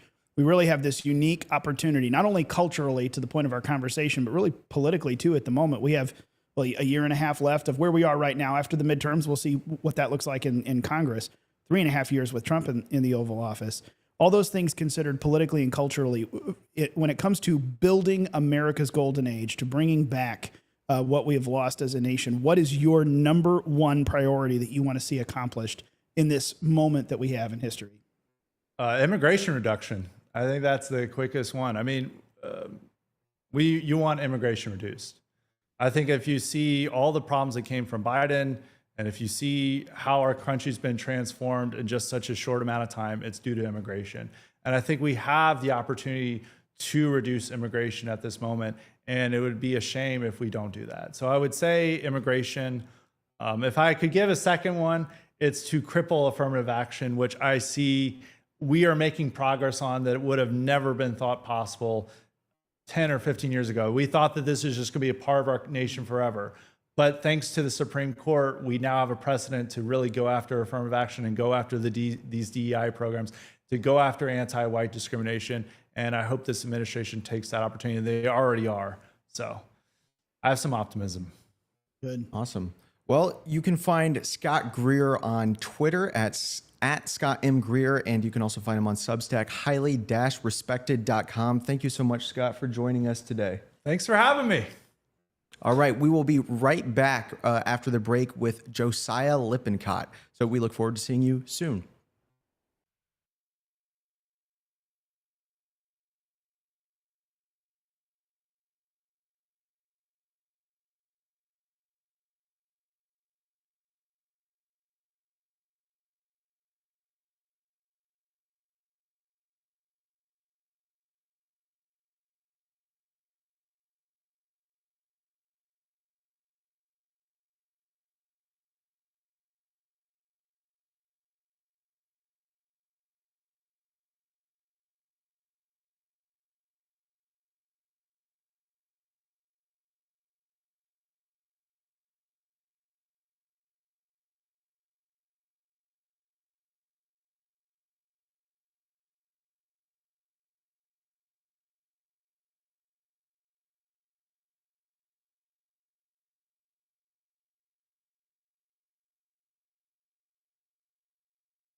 Hello, everybody, and welcome back to the Phyllis Schlafly Collegians. This is the 32nd Collegians, and we are on to our final guest now. Thank you so much for joining us for this program. And let's get into Josiah Lippincott, who is known as the Biden regime's most feared Twitter poster. He was banned 6 times, if I have that correct, before Elon came and freed him. Josiah served in the Marine Corps for 4 years and is now a PhD candidate at the Hillsdale College Van Andel Graduate School of Statesmanship. He writes for American Greatness as well as his own Substack, Regime Critic. We love Hillsdale. It's a great school. Great institution. So true. So we wanted to start off with the Israel-Iran conflict. I mean, you've posted a lot about this, both on your Twitter and I think your Substack as well. And you actually served, so you bring a different perspective from a lot of people. There's a lot of people posting like, "I'm not going to fight this war," except like you are served. You have skin in the game or know what it's like. Now, what happened there, and how well do you think Trump handled that situation? Well, all things considered, the fact that we don't have boots on the ground in Iran right now, and the fact that the conflict basically has petered out thus far, is a very good sign. It means that the handling, all things considered, has been good. As for the long-term effects of these interventions, or whether we should be doing them at all, I think that's a separate question. And I have stated consistently that I think American involvement in the Middle East has been, over my lifetime and before, simply ruinous for the United States. And so any kind of engagement with that region with military force, I think, is a mistake, because these people, I call them the desert drama queens. There's just problem after problem, and it doesn't get resolved. And Donald Trump dropping the F-bomb, describing working with the Israelis and Iranians, encapsulates something I have felt for a very long time about that whole region.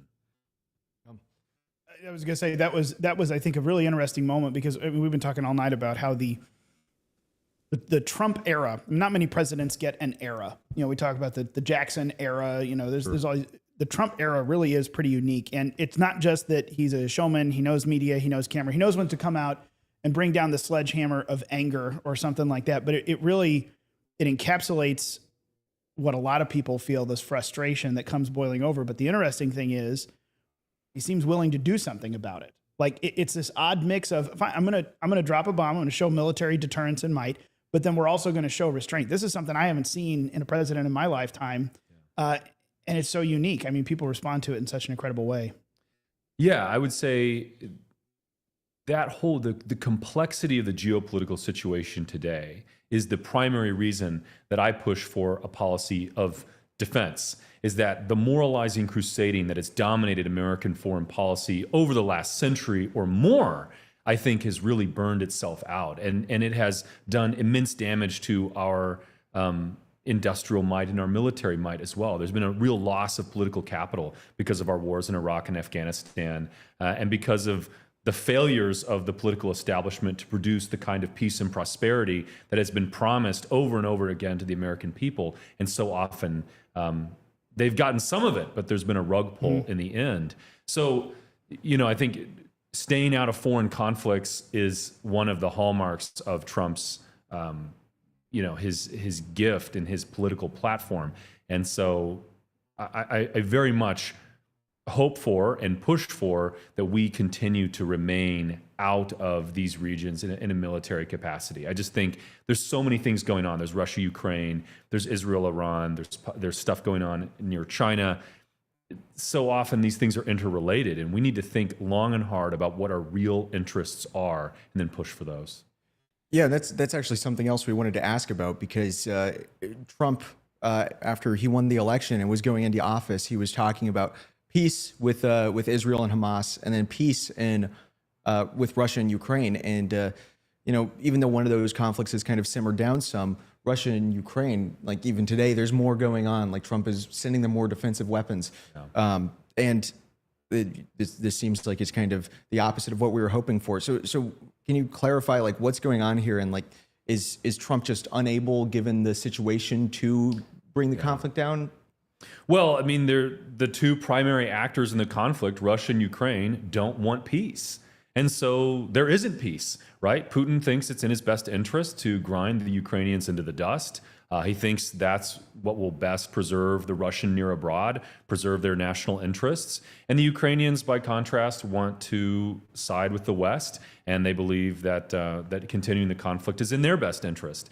So again, I think Russia-Ukraine is and I've said this before, it's a nihilistic conflict from my point of view. It's the sort of negative apotheosis or negative pinnacle of the liberal world order. It's slaughter in the name of liberalism and democracy, but without any remotely tangible benefit, to my view, for instance, for the Ukrainian people, or for us, for that matter, or even for Europe. I just don't think right now, with their military capacity, the Russians are anywhere close to being able to threaten Europe in any sort of existential way. And so to see the hysteria that surrounds this conflict is boggling to me. And I think it just indicates a sort of spiritual dissipation, that we're going through the motions of crusading for democracy, but the reality is nihilistic slaughter in Eastern Europe yet again for another time in the last 100 years.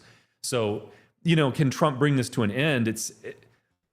Well, they want to keep fighting. I mean, what are the options available? To my mind, I think the best solution is to simply wash our hands of this conflict. It isn't going to be the end of the world, no matter what happens. And there's a lot of bad things that have already occurred because of this war. And the American government under Obama and Biden in particular just absolutely poured gasoline on the fire there. We were constantly intervening in Ukraine. And the whole history there is, and this is something Americans didn't vote on. Joe Biden at no point in the 2020 race ever ran on giving substantial military aid to the Ukrainian government. And yet somehow we ended up in a conflict there. And I think that issue of the consent of the governed, from my perspective, is deeply problematic. Republican government is part of our way of life. We need to preserve that. And that means you need to have these issues out in the open. We can't just find ourselves quasi-involved. I mean, we are essentially at war with a nuclear power in Russia by the fact that we provide open military aid and targeting and material resources to the Ukrainians to conduct military operations. That's not neutrality from a reasonable standpoint. And yet we want to claim the rights of neutrality at the same time. It's an extremely confused situation.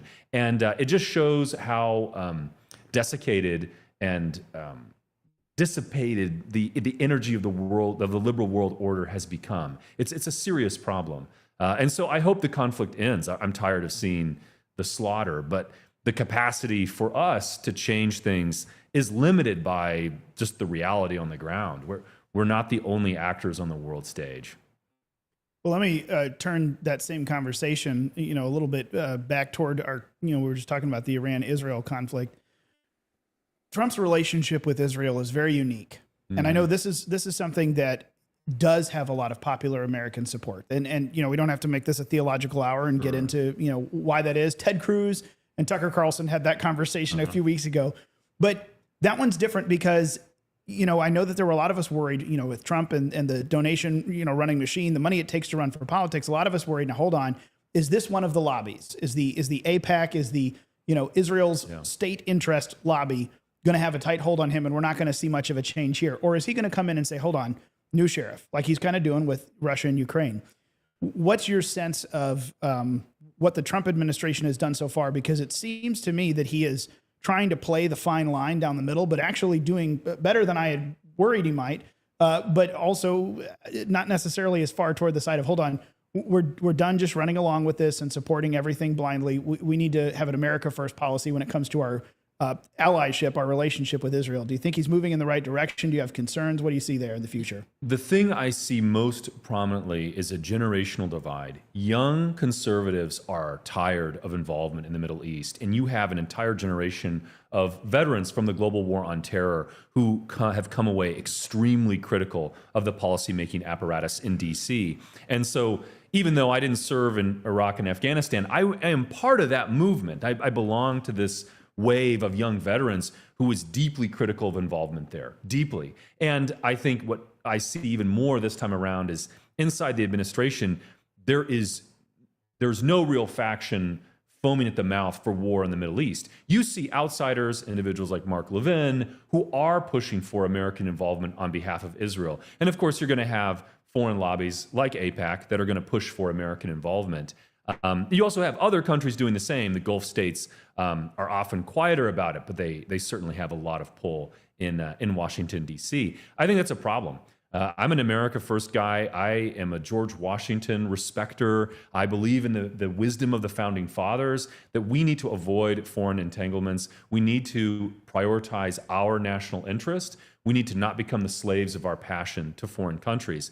I think Trump, by pushing for a more non-interventionist foreign policy, is pointing the way toward the future, which is what I imagine as a much more muscular defensive posture. You know, when we're sending weapons abroad, we're not keeping those weapons here for our own defense, and we may need them. We have invaders on our soil. I see people who are not here legally flying the flags of foreign powers in American cities. To me, that's a way bigger concern than what the desert drama queens are doing on the other side of the planet. Because, you know, and this is something very controversial that I've said, and I'll maintain it again, lots of countries have nuclear weapons. Pakistan has nuclear weapons. India has nuclear weapons. North Korea has nuclear weapons. Russia has nuclear weapons. And yet we haven't seen the use of those nuclear weapons since World War II. I honestly look at the Iranian regime and I don't see crazy religious fanatics. I see liberals. That, you know, if you read the Ayatollah's speeches translated into English, he's talking about the evils of colonialism and we need to improve GDP and we need to rescue women and uplift them.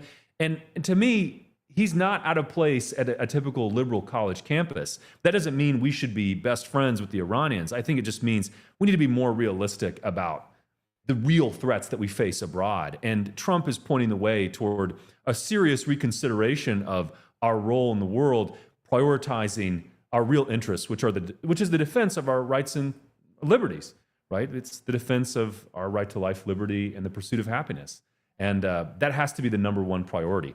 The interests of other countries are entirely secondary to that primary aim. And that's the focus that Trump and the MAGA movement have brought to foreign policy. Yeah, and so I think that this is a good time to transition into the second topic that we wanted to discuss here, which has come up a lot over the course of the collegians, just because it's such an important issue. Mass migration, and that really is an America First issue, because it's like the foreign powers are within our borders now, and we have to deal with that. And you a couple months ago, I think, offered your services to boost up the deportation rates, and and we're seeing right now that Tom Homan says, okay, we need to get it up to 7,000, and that makes me happy because I did the math a few weeks ago, and I was like, to get all the ones from Biden out, it's got to be around 7,000. So what has been holding the admin back because it's been like, at first it was less than 1,000 a day, and now it's like maybe like 1,500 a day, and they're trying to get to 3,000. What's holding them back? Why can't we get it up to what needs to be done? Well, reality is out there, and it has a say, and there's complexity involved in any kind of major law enforcement or logistical undertaking. And you can see this, and I'm actually extremely hopeful. I'm white-pilled about this. I thought the big, beautiful bill was better than anything I could have expected. And there's a data point in that bill which I think is particularly relevant, which is, from what I've seen, $1.25 billion has been allocated to the Executive Office of Immigration Review at the Department of Justice. And they're the administrative law courts that go about processing the illegal immigrants and adjudicating whether or not they can be deported. And so that was the bottleneck for deportations. Under the Biden and previous regime, what would happen is people would get arrested, they'd be put out, these illegal immigrants would get arrested, they'd be put out on bond, then they'd just disappear, and it would take 10 years for their case to make its way through this administrative tribunal. And in the meantime, they would go and just disappear. And so by the time they actually get the letter saying, okay, it's time for you to be deported, they're not going to leave, right? There's no way to really track them down. And that wasn't a priority. But when an illegal immigrant is in custody and they know they'll be in custody until the administrative hearing on their asylum requests or on their deportability, 8 times out of 10, they'll just admit deportability and request to be sent home. And so to me, just looking at the big, beautiful bill, looking at the funding that went through, there's a level of seriousness and knowledge of administrative law, of administrative procedure that the Trump administration has this time around, which is deeply impressive. I think this is somewhere where Trump is absolutely going to fulfill the campaign promise to get illegal immigrants out of the country. And, again, there's a lot of complaints. Trump doesn't do enough. The numbers aren't good. And what I would say is the trend line is what matters. We just need to start moving in the right direction. The way to eat an elephant is one bite at a time. And so, we need more agents out there. The administration is prioritizing the hiring of 10,000 new agents. They're looking at Section 287G of the Immigration and Nationality Act, which will allow local law enforcement to be deputized and used by the Trump administration in order to arrest illegal immigrants. And again, the hard part isn't the logistics, it's the administrative law portion. And the Trump administration is keyed into that question. And you can see that in terms of their funding and legislative priorities. So from my perspective, Trump absolutely just hitting it out of the park on the immigration issue. And I think we are in such a better place now than we were 5 years ago, 10 years ago. I mean, I've never been more optimistic about the fact that we can restore American sovereignty. And I'm grateful for Trump for that opportunity. Well, let me ask a little bit of a follow-up, because you just touched on something there. We hear at Phyllis Schlafly Eagles, we hear tons from the grassroots, from people. And one of the things that is most concerning, I don't hear people give a good report for, well, let me say it this way. When we encounter friends, family members, fellow churchgoers, coworkers who are just getting a steady diet of the fear-mongering and of fake news, and they're really not looking for information like a lot of us are.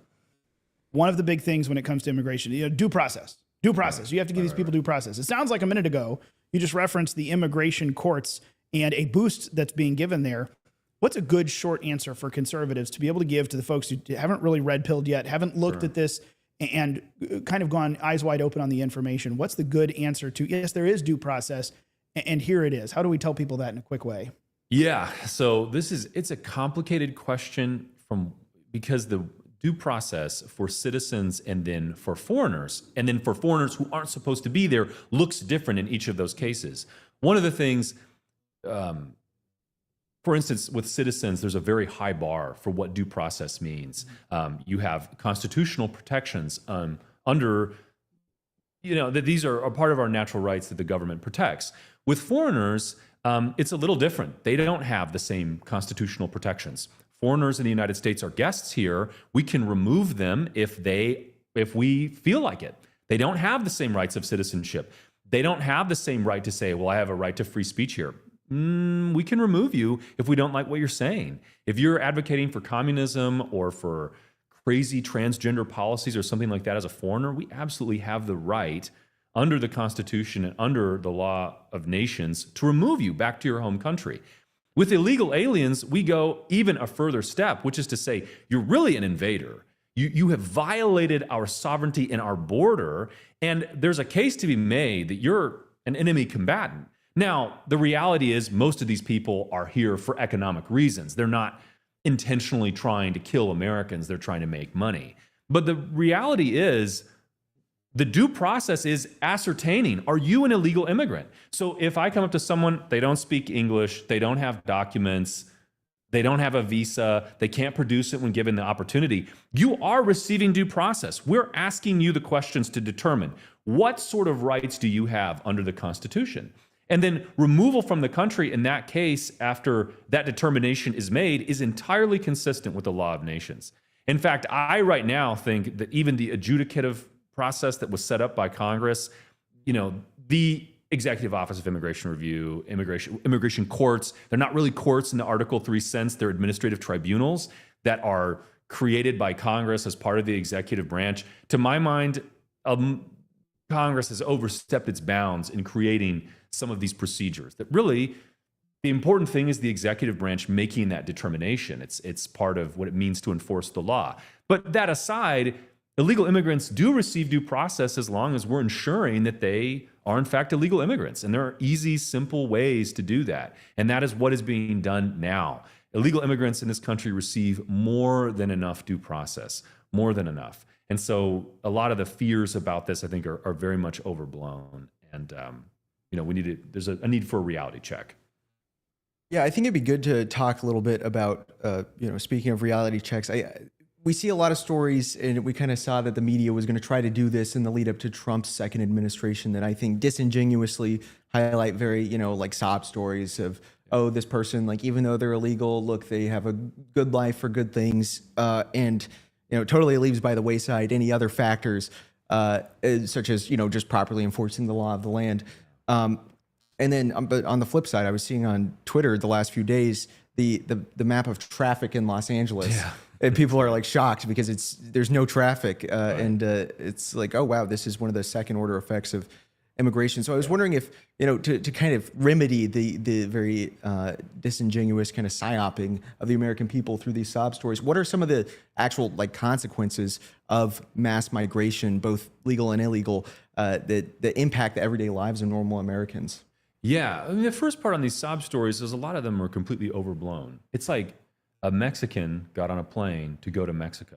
That happens every single day. A lot of these immigrants, illegal immigrants, visit their home countries. We have refugees who go back to the countries they're allegedly fleeing from to go to vacation and see their relatives. To me, there's nothing illegitimate or bad about Mexicans living in Mexico. I visited Mexico.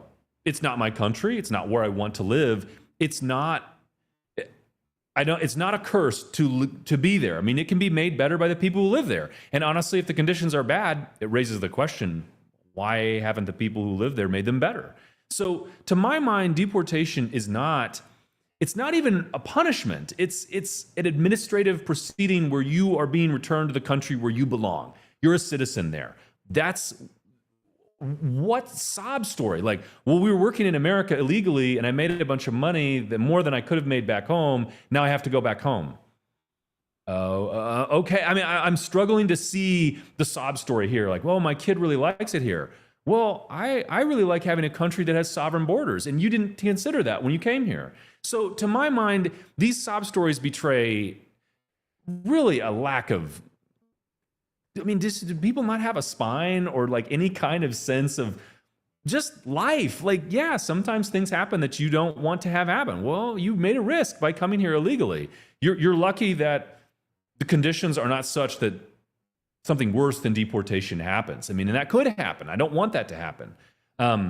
So, I mean, more broadly in terms of second order effects, one of the big issues at the heart of immigration enforcement is economic factors. Businesses like having the ability to bring in foreign laborers because they argue it benefits the American economy by increasing the amount of productivity. This causes us to be able to produce cheaper goods. This is better for Americans overall. What business leaders leave out of this calculus and what politicians leave out are the negative second order effects that affect our political life, that affect the use of common goods. There's a real cost to be paid in living in a country where you don't speak the language of where there's a huge number of foreigners in the country who don't speak your language. They don't share your religious views. They don't really understand them. They think you're a racist. They vote for hardcore left-wing parties. They use up social services like emergency rooms and schools and courts of law and police protection and the military service. They benefit from all of these things, and they're not paying in the same way that those of us who are citizens pay in. Or even when they pay in at the same level, it's like, wait a second, you're not supposed to even be here. So why are we being treated equally? Why, if I can receive all the rights of citizenship by being an illegal, what's the value of citizenship? And in my mind, there's no more important distinction at the heart of our political life than that between citizens and foreigners, between those who are protected by our common, you can use the language of the social compact. We are united. We have an alliance. We will defend one another in combat. We will protect each other from crime. And we are members, and it's consensual. We chose this. And then you have people who we did not consent to be here who want to benefit from our alliance. And my policy on that is to say, if you're going to benefit, it's going to be at a cost. Like these companies, at the very, very least, and this is something Trump has talked about, if we're going to have foreigners here at all working, they should be taxed at a higher rate than citizens. They should not have a pathway to citizenship. They should not have access to birthright citizenship for their children. None of those things. If you want to have economic migration, then there's an argument for having it. But then don't give these people political rights. Don't give them the same access and protection that we have here. And, and that's coming up. And Trump has mentioned this with Brooke Rollins and others, this push for, well, can we relax immigration enforcement? And from my standpoint, there's zero argument for doing so unless we get the question of citizenship and the distinction between political life and economic life made very, very clear. And I'm not sure we're there yet. And something I want to bring up real quick, because I think this kind of just like dives into the heart of the issue, is like, if I were to play devil's advocate, I would hear what you just said and say like, well, you didn't choose to be born in this country and they didn't choose to be born in that country. But like you, and I see a lot of people take that stance, but that doesn't consider like the choices that the people that came before me made. Like I am here because of the choices of my grandparents and their decisions, whereas like you come from a bad country because your grandparents made bad decisions. Like what's... Sure. I mean, a lot of this is simply silly. It's about deliberating about things upon which there is no deliberation, right? It's just a given. It's a given. I didn't choose to be born, and yet I was, and now we're here. And so we have to make the best of what we can actually deliberate about and make choices about. And the question of our common good and the preservation of our way of life is something we can make choices about. And by the way, these immigrants who come here searching for a better life, the question is, why couldn't you do that in your home country? Why can't we have good relations across borders? I mean, it's one thing to visit a country as a tourist or to appreciate something from abroad. Why is it that you need to be here and be a citizen? And then why do you attack the country that you came to as racist or sexist or xenophobic? Wait a second. Like, none of that makes sense. So a lot of these liberal arguments to me are just completely spurious. They're not dealing with reality. It's dealing with, what if I were a goldfish instead? Yeah, what if? What if the space monkeys come down and take you to, Mars? I don't know. Yeah, I mean, it's that tier of reasoning. This isn't serious. The people who make these arguments, this is the kind of thing, the freshman bull session in the dorm. It'd be dumb then too. Well, okay. I wrote down 3 things, and I don't think we're going to have time for all 3 of them. So let me prioritize these for a second. First of all, hot take.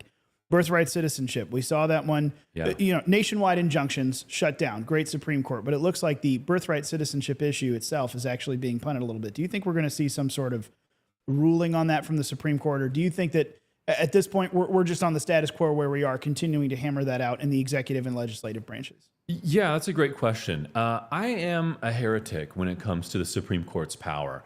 Oh, what does the Supreme Court care or think? And I'm like, they are one of the 3 branches, and as Alexander Hamilton points out in Federalist 78, they're the weakest of the 3 branches. And I'm just really tired of hearing them be made out to be super important in our system. Nobody elects them, so they really should not be making big political decisions either for or against the right wing. We need to win elections, and we need to get legislation through Congress that emphasizes our priorities. As a matter of law, birthright citizenship does not exist. And the Supreme Court, for it to rule honestly, would rule the 14th Amendment does not grant illegal immigrants or foreigners more broadly, just based on the common sense understanding of the phrase, subject to the jurisdiction of the laws. Foreigners are not in the same way that citizens are. So they don't have the same right to citizenship. And so birthright citizenship doesn't exist. But if the Supreme Court were to rule, actually, they all do ketamine together and discover in the emanations and penumbras of the Constitution that it's there, I would ignore that because it's illogical and it's unconstitutional. And there is nothing that binds the president or Congress to an unconstitutional ruling by the Supreme Court. So from my perspective, I think we're in a good position. People are talking about it. It's better than it was 10 years ago. I think we are very close today, much closer than we were, to repealing the Hart-Celler Immigration Act of 1965. And that would be a boon to the United States. We have got to reformulate the law on immigration. We need to radically rethink legal migration to the United States. That's part of all of this. And I would think right now, I put out a poll recently on X, and just saying, would you support an immigration moratorium? And I think just huge, overwhelming supermajority for a 10-year moratorium. And honestly, I'd be okay with a 90% reduction overall in legal migration. That's not even a moratorium. That's just a reduction. But we need to focus on ourselves. We need to reestablish national identity. Well, and my second question, Sure. I know your answer at this point, but I'm going to have you give it. So one of the other questions that's gotten very hot topic, of course, this is coming out of New York City because of the prospective Democrat mayoral candidate there, hopeful mayor Zoran Mamdani. Denaturalization. That I did not ever expect to see as a trending topic, and suddenly it is. Yeah. And I thought, you know what, this is the time to rip the Band-Aid off. What's your take on this? Because, you know, in my mind, I see a growing, and I agree with it, a growing sentiment that, hold on, even though we have long, especially as conservatives, citizenship is the gold standard, citizen versus non-citizen, there's a question to be asked and a good answer to be given. Yeah. Does a citizen actually equal an American? Or is there a distinction between those two different things? Because we have unassimilated, naturalized citizens. Yeah. What do you think is going to happen with this? What's your take on it? Is that a Band-Aid to rip off? I think I know, but please take it away. Well, I'll give a nuanced take, I suppose. The first and most shocking thing is that we're having the conversation at all. And I look at liberals more broadly, and how stupid did they have to be to get to this point? We could have gone on a very long time with 1990s liberalism. The liberals could have kept the welfare state. They could have kept a lot of the tax and regulatory policies they put in place. They could have kept that going for a very, very long time. And they squandered it by just going crazy. And so Zoran Mamdani, to me, represents the clearest articulation of the very real danger, the political effects of American foreign policy and of our immigration policy. We invade the world and then we invite the world. And we have a gay race communist, a communist who's in favor of racial politics and gay liberation and all of these other far left ideas, who could very quickly or soon be mayor of America's largest and most important city from the standpoint of finance and economics and all kinds of things and trade. This is an intolerable situation. I would argue Mamdani's naturalization was fundamentally illegitimate. He is a communist. He is a Marxist. He references Marxist dogma in articulating his policies. He should be prohibited from citizenship. There is law that could be used to denaturalize him in that specific case. More broadly, what we're seeing by the fact that you have people coming here and not assimilating and waving around a piece of paper that says, I have just as many rights as you, and then attacking the very country that they've entered, this is terrible. This is a bad idea. It needs to be reversed. We have got to take measures now, today, to prevent this from getting any worse, because there's a very real possibility of systematic political conflict that flows from an inability to solve these problems. I fear that. I want to avoid it. I'm a moderate. I'm a centrist. I'm here to avoid conflict and civil war or all the other negative things that can flow from a loss of a sense of national identity. And now is the time for action, and Trump is the man. He's the man of the hour. Well, here's what I'm going to do. I'm going to edit this question for you, because we've been asking each of our guests. Of course, Mason opened the segment. Our theme this year at this 32nd Annual Collegians event has been the building America's golden age. We have this unique opportunity for at least a year and a half, we know, before the congressional makeup changes, possibly. And then for certainly 3.5 years with Trump in the White House, we have this unique moment. What to you is the number one priority you want to see accomplished? And based on our conversation, we may already know number one. So I'll give you the number 2 and 3. Give me your top 3. What are your priorities, number 1 and 2, that you want to see accomplished in this moment? Not just to fight back what was done to us, but to really build America's golden age, to renew the Constitution, to renew what it means to be an American, our identity. I think the best opportunity we have right now is to restore peace and prosperity to the American people. And the great thing is it's a lot of what we don't do. There are so many things the liberal ruling class wanted to mess with and monkey with. And the reality is, if you just stop, life will get better for Americans all over the place. A lot of this panic about global warming and peak oil and all these quote unquote crises, they're not crises. They're not things that we need to worry about. We can have Americans just giving them choices again, giving them opportunities by simply taking the government's boot off their neck. That's a huge step forward toward prosperity. And when we look at restoring national sovereignty, that's the first thing we need to do. But after that comes allowing Americans to exercise their liberties. We took this country from a wilderness, effectively most of it a wilderness in 1776, to a superpower within 100 years. And that was because you had a high quality population devoted to the principles of liberty. You had a government that had limited but very important aims that it needed to accomplish. And putting those two things together resulted in unparalleled material and spiritual prosperity for the American people. We can have that back. You can just do things. It's really true. So much of what people think isn't possible is because of things that human beings did that can be undone. And that opportunity is available to us now. And peace and prosperity are available to us right now. And Trump's key issues of immigration, trade, and war, staying out of foreign conflicts, increasing American trade and prosperity, and then reducing the flow of foreigners into our country, interfering with our politics. Do those three things, and we're on the pathway to an American golden age. Absolutely.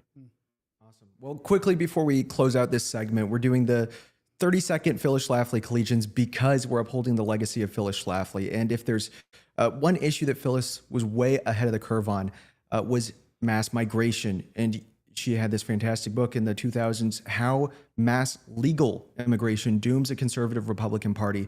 Great book, and you can read it for free online now if you go to archives.phyllisschlafly.com. It is on there completely for free in the book section, so you're welcome to go check it out, and all of the data is still just as true today as it was then when she was writing. Thank you so much for joining us, Josiah. This was an illuminating conversation. You can find Josiah on Twitter or X at @JLippincott_, and you can also find his Substack Regime Critic at lippincott.substack.com. Thank you, Josiah, for joining us. Mason and Ryan, thank you so much for having me. Appreciate it. Folks, it has been a long night, a good long night, this 32nd Annual Phyllis Schlafly Collegians. As we close out here, I just want to give a final charge. Please do go to phyllisschlafly.com. Sign up there, stay in touch with us, because whether it's building the next generation, reshaping the generations that are currently involved, it doesn't matter, top to bottom. The grassroots action, the restoration of our Constitution, the renewal of America is only going to happen the more that we add to our ranks of people who are not just informed a little bit politically, but understand who we are as a people, where we have come from. So in the mindset of Phyllis Schlafly, we've heard so much tonight about the political revolution that we are deep into right now. We've talked about the cultural revolution that we're right on the edge of that is really going farther. And I'd be remiss, and I know that Phyllis would want me to say so, it only matters if we come with a spiritual revolution as well, a spiritual renewal and an awakening. If the church returns to its churchiness, to its understanding of who we are as a people, the values and the beliefs that built this nation. So go and get involved. I want you to do something. Go back through this video. If you didn't write down, everyone on the screen has had their X account, has had their Substack or their website, the podcast, whatever it is. There are a lot of incredible thinkers and movers and shakers that are happening. We've just had a small sampling of it tonight. I hope it has been worth your while. I hope it's been illuminating and enjoyable, and I hope that you continue this conversation with us at phyllisschlafly.com. Thank you for being a part of our 32nd Annual Phyllis Schlafly Collegians program. There's going to be a lot more coming in 2025. I hope that you stay tuned here. And until then, God bless you. We appreciate you so much, and have a wonderful night.